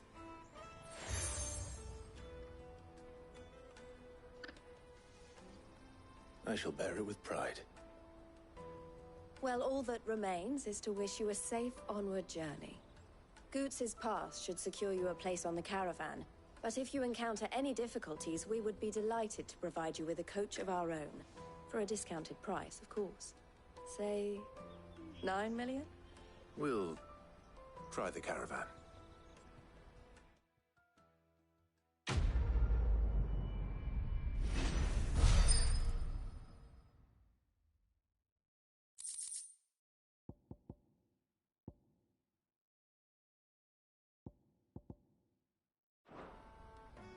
Right then. Let's get this back to Goots. And then it's on to the Dominion. Anything I can do for you?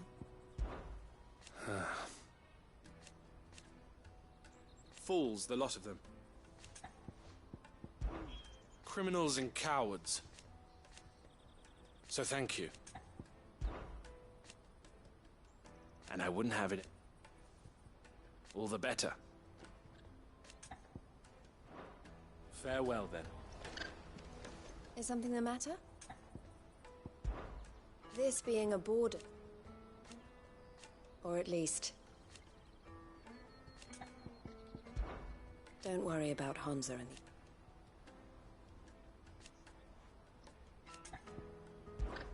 why, I am what you see.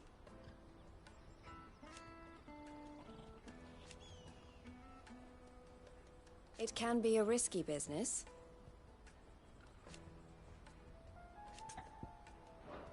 Best of luck, Sid.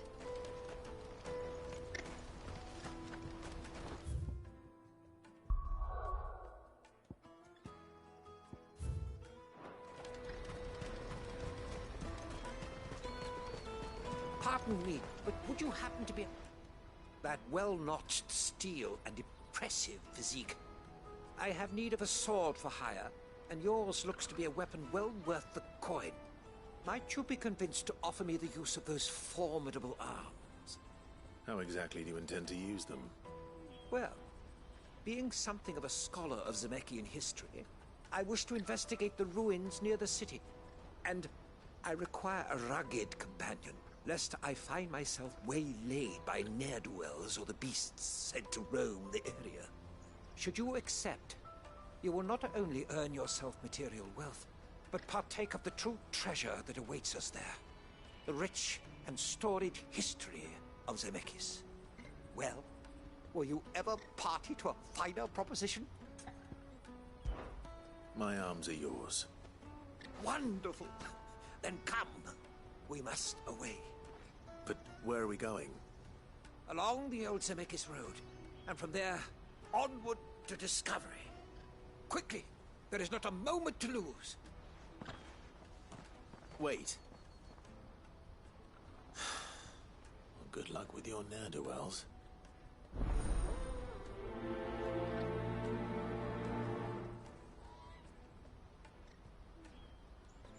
I bet...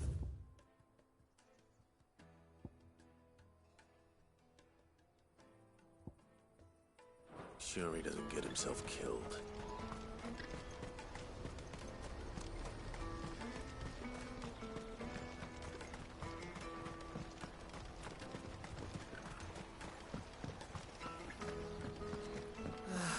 If our new arrivals had brought any...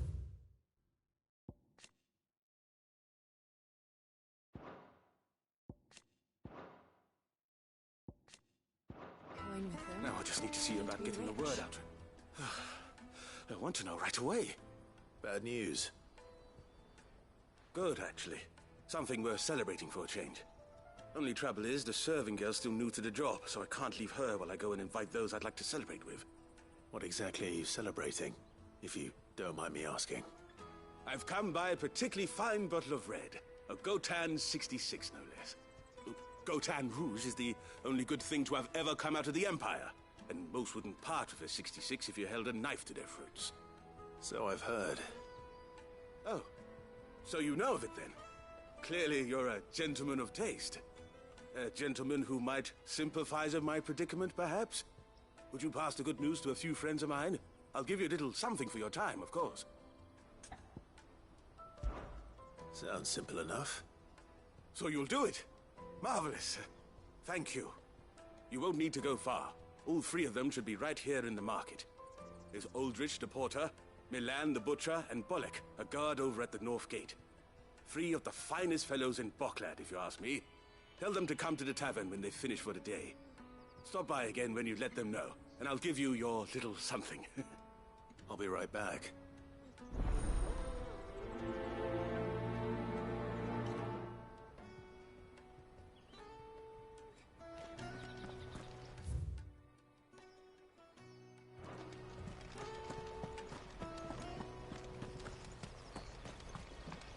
I hear the brothers found another victim.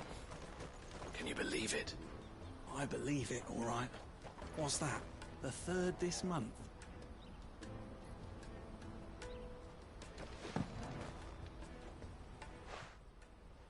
Ah, a soldier like yourself could do with hearing this. If ever you see a couple of brothers up in Lakeney's Cleft, you just pass them right on by. And why's that?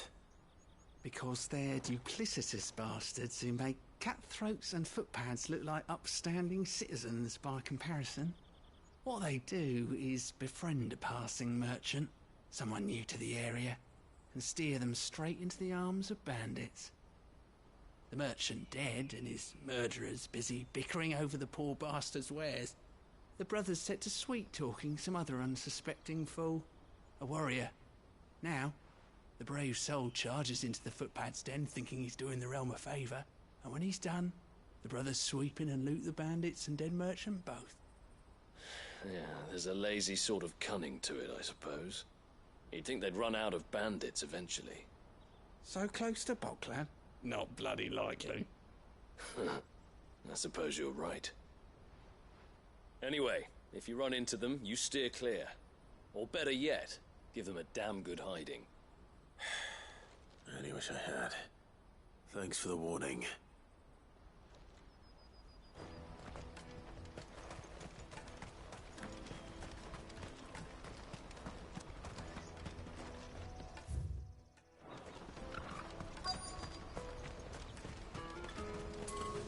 Out of my sight, wretch!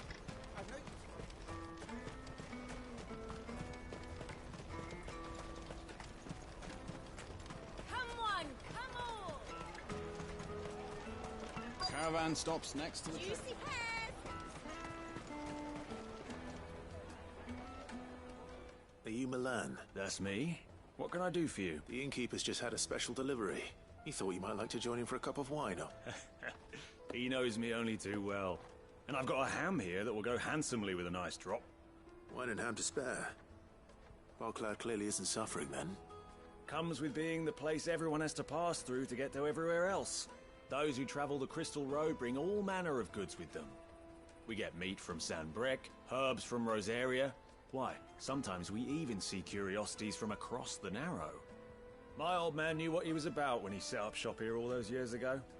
Anyway, thanks for the good news. Oh, you know what? Maybe I'll shut up shop early. Wouldn't want to keep our friend waiting.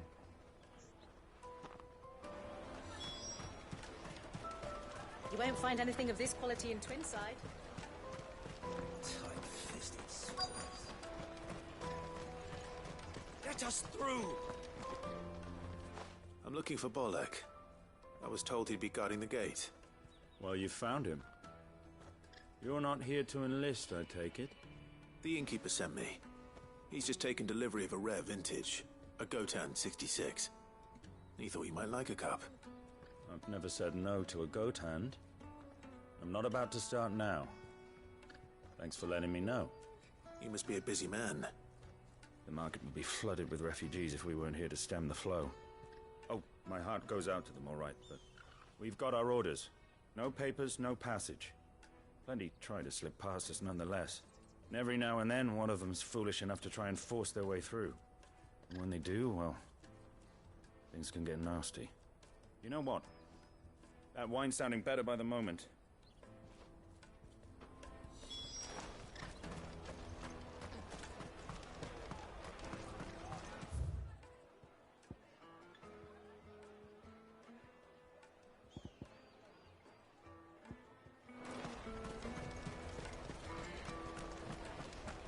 I'll take the large one. Juicy pears! The caravan stops next to the checkpoint. Jug of snake spit for the road? Come one, come all!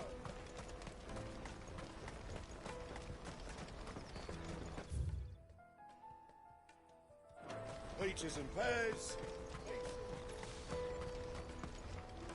You won't find a finer array this side of the strait. Farewell.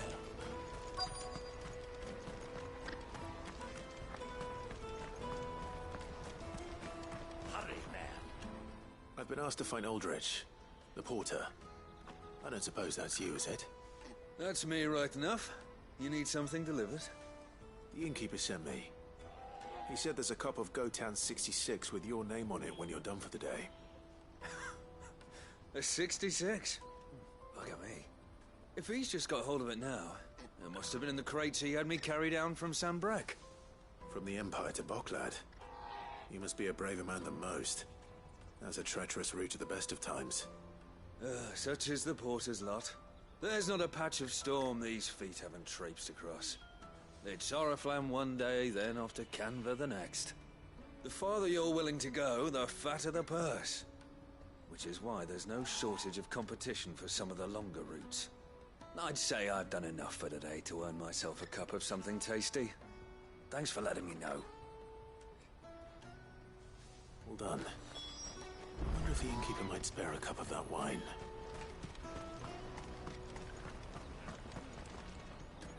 I see you've been of some assistance to Eloise. Perhaps. Finding someone. You see, I was griping about my lot to a friend of mine a few... Now, Joseph's... Any idea where his search for the thieves might have taken him?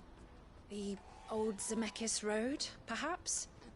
He doubted they would be fool enough to linger here in Boklad. Joseph's lived a hard life. Made him grey long before his time. I just pray he hasn't been killed over a few sacks of grain. I can't imagine there are too many grey-haired sellswords around. Hopefully someone will have seen him.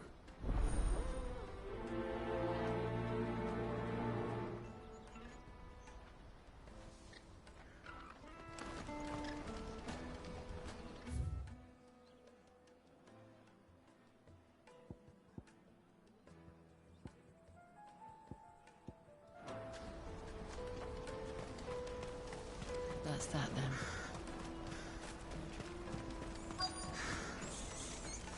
There are no crystals here. We have to keep going. What do you want? Just information. Now you mention... Which way did he go? I buggered off down the...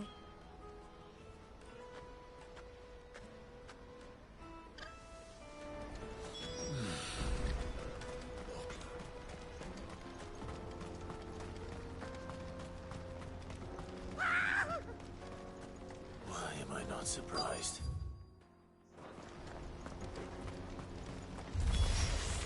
You'll hand over your coin if you know what's good for you.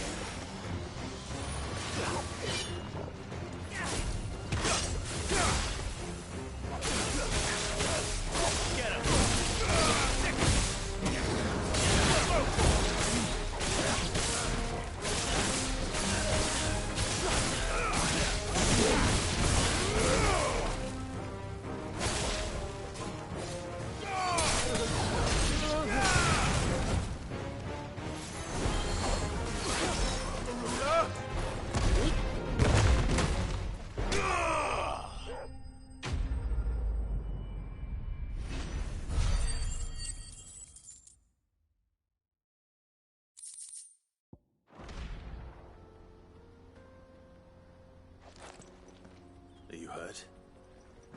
Happily not, good sir. Thanks to your timely intervention. More importantly, we have arrived. Now, feast your eyes upon the marvel before us. Ruins, a relic of the fallen civilization. A sight so common that man is oft blinded to its wonder. Colossal vessels, dashed from the very heavens. Airships, we call them, with very little thought to what wonders such a word might describe. Oblige me, if you would. Does anything strike you as peculiar about this particular specimen? Though we ourselves find fallen ruins to be nigh indestructible, whatever gouged the final sin from the rock cleaved clean through the structure you see before you. A tantalizing mystery, no doubt, but merely one of countless enigmas in which Zemeckis history is steeped. Come, good sir. Our expedition continues, and we still have much to learn.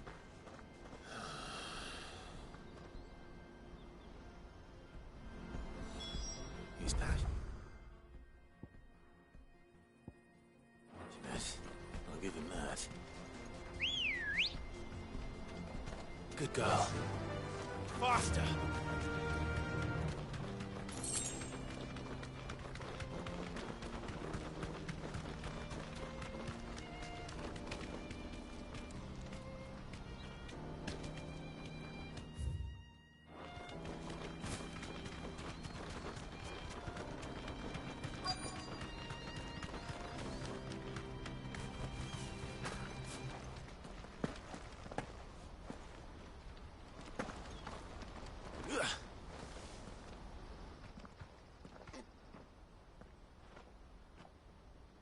We don't want any... Neither do I. Well, we haven't... Yes, we have.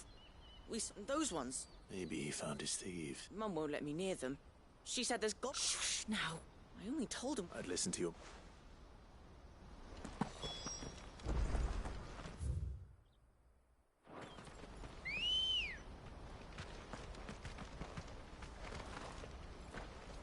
Come on. Fly, Ambrosia.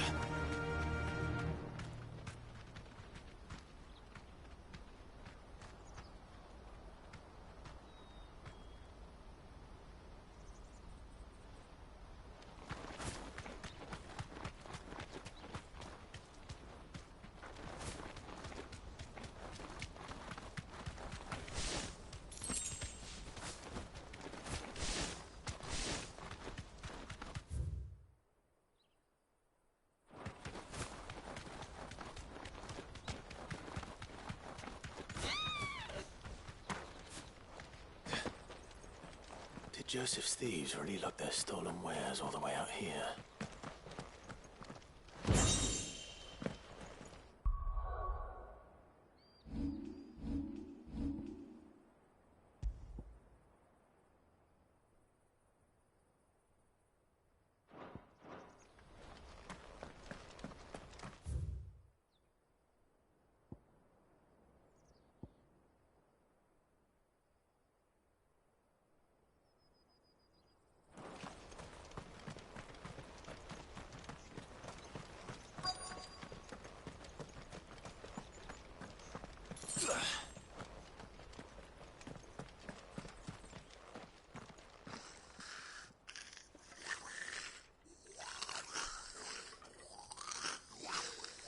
think we found our thieves.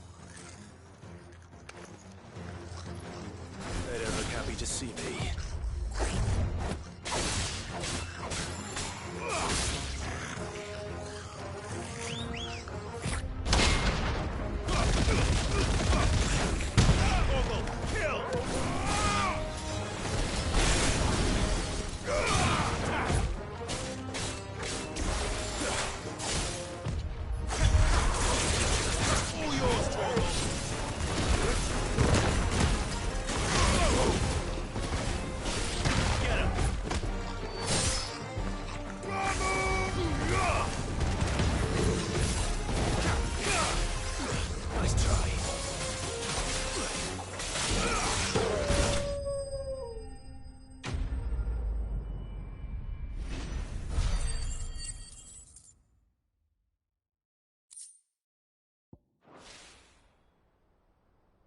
Let's get this over with.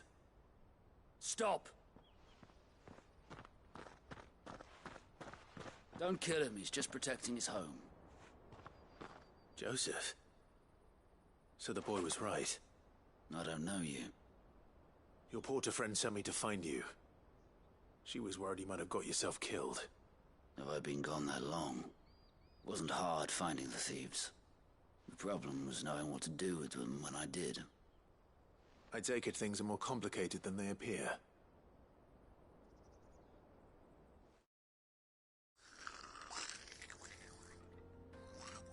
I'd all but ruled out bandits before I even left the market. You know why that is? Because our thieves had no interest in gold or gems, or anything they couldn't eat for that matter. Add to that the rumors of goblins in the area, and the mystery practically solved itself. I soon found their cozy little homestead and all the missing food. I launched myself at them, full of righteous fury, but their leader was the only one who moved to meet me. The others, they huddled around that food, ready to die protecting it. They stole because it was that or starvation. I've been there myself, back when times were hard. So you spared them? And earned their trust into the bargain by the look of it. These goblins aren't native to the area. They don't know how to survive such barren lands, so I've been teaching them. And once they've learned to hunt and forage, they won't be fool enough to risk their necks in Boklad. I'm impressed. I didn't know goblins could be reasoned with. Do me a favor. Let the porter know I'm safe. I'll head back to the market once my work here is done. Oh, and don't mention the goblins. I don't want people coming here brandishing pitchforks. Not now this lot have sworn off thieving. Your secret's safe with me. I appreciate it. Thank you.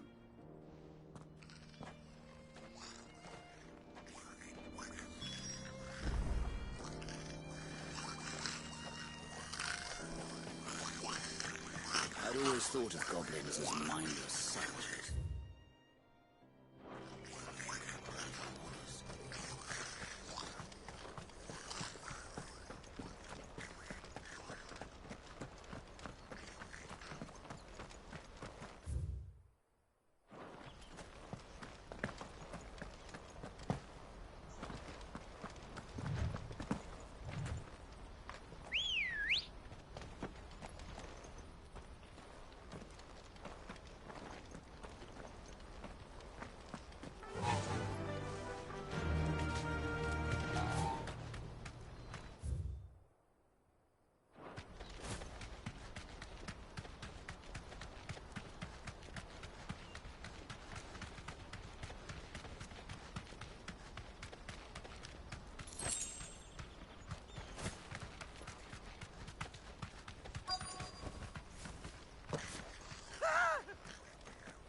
Not again.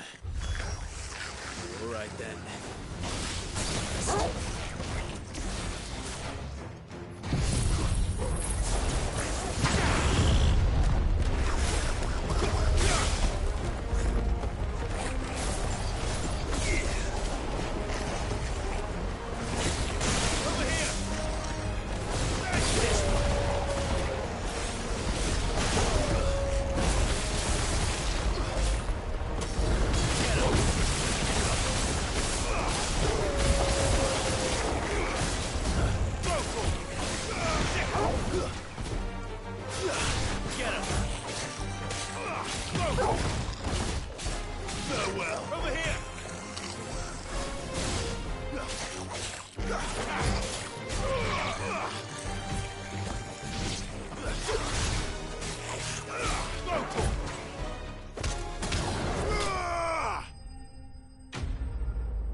going to get yourself killed.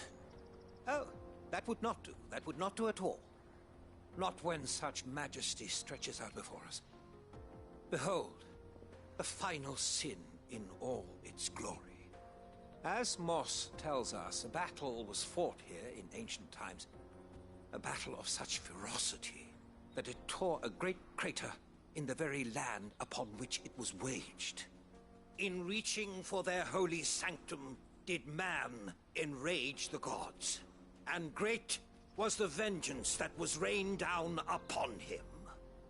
Alas, the full truth of the matter is lost to time, though I live in hope that I might see it discovered. But we must not dwell upon such things. There is more yet to see. Onward! History awaits!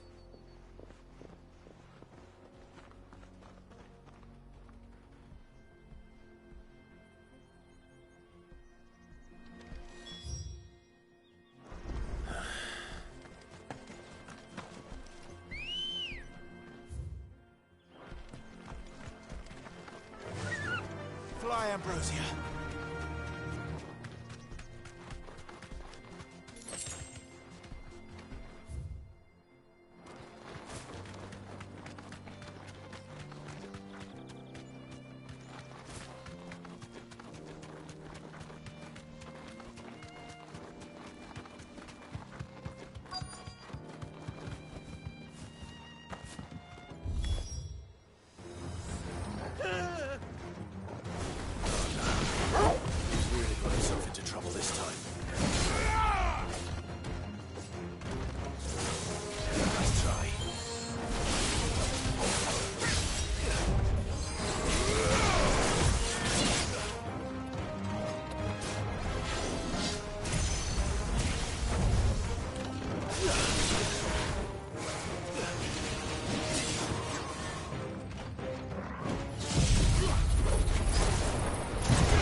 Still in one piece?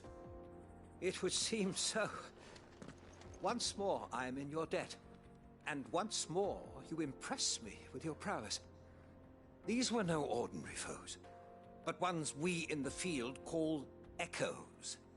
Though Moss the Chronicler concurs with the legends in attributing the fall of Zemeckis to a wrath wrought upon mankind by the gods, he offers little in the way of explanation. Could the ruins we see before us here in all their elaborate beauty, perhaps suggest an answer? Could the construction of such miraculous edifices have been considered an encroachment upon the province of the divine?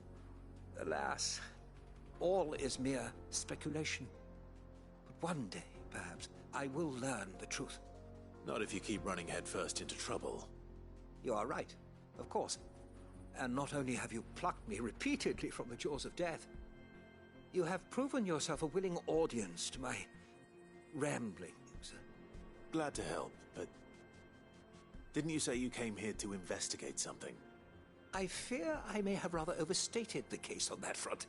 In truth, a captive ear was all I really desired. You see, even my fellow scholars have grown somewhat weary of my musings of late. And so I came upon the idea of purchasing a companion. A captive audience, if you will. That's what this was all about. I am afraid so. And now, my good man, it is high time we returned whence we came. Fine. Just don't go running off this time.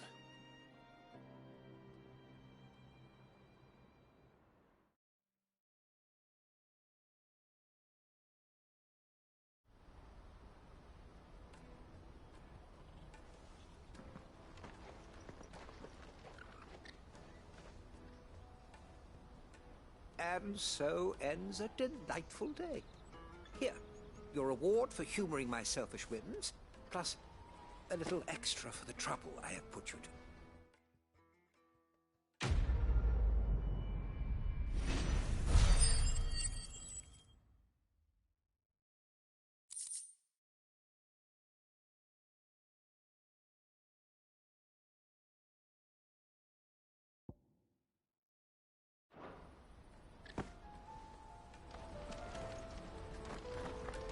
Truly, knowledge is a gift all the greater when shared. Thank you, once again.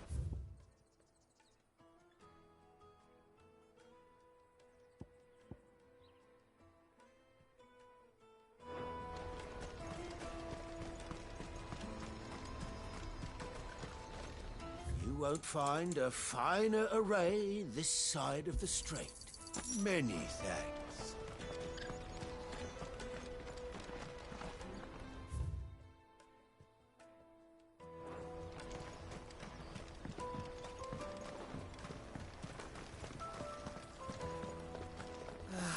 If our new arrivals had brought any coin with...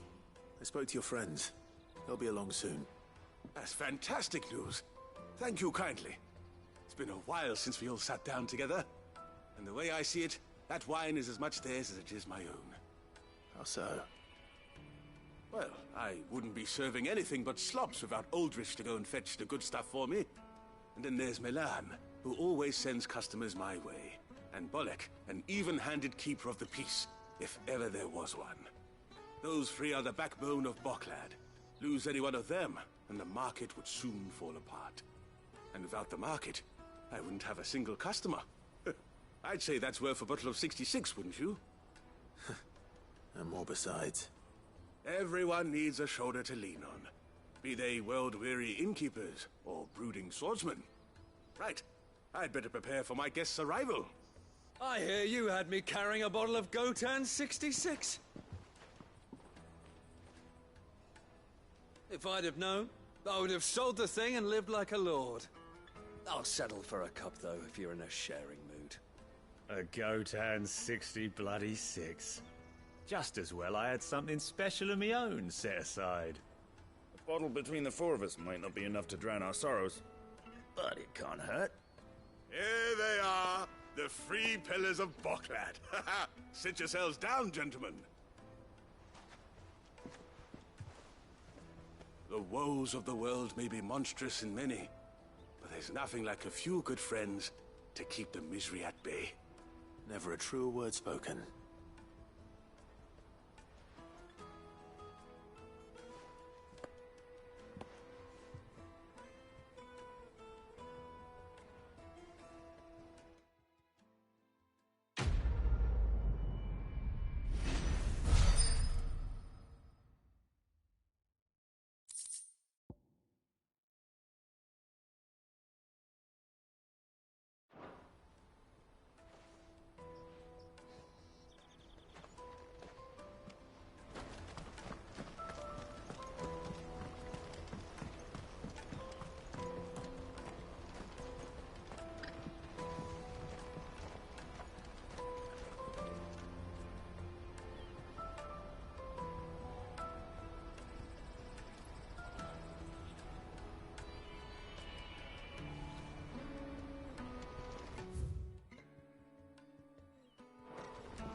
Let me carry your goods. I'm cheap. And nasty. Me, my lord. You won't regret it.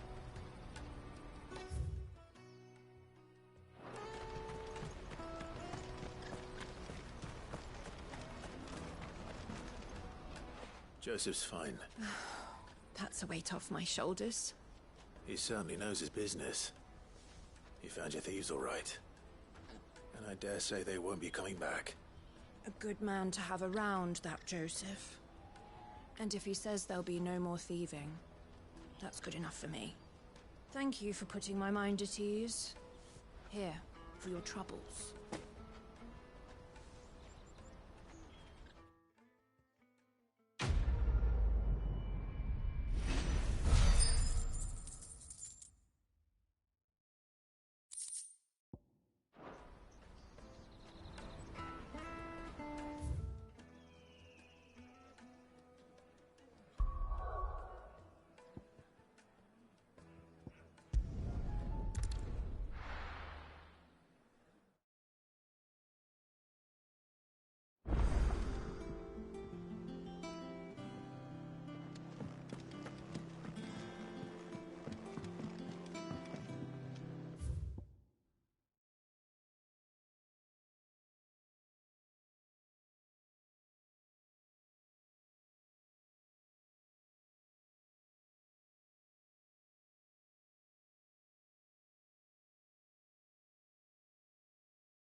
Ugh, I'm never drinking again.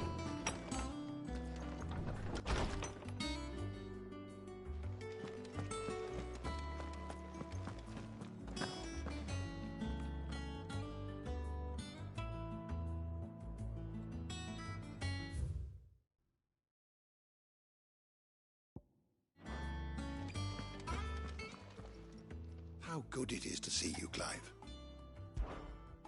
I have a few new notes that might interest you.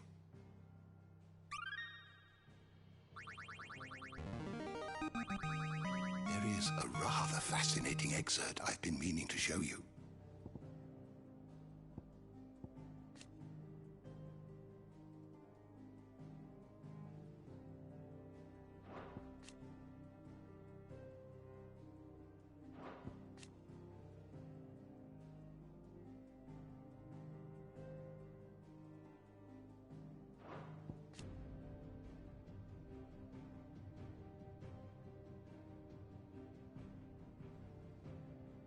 If you have a question for me, I should be happy to answer it.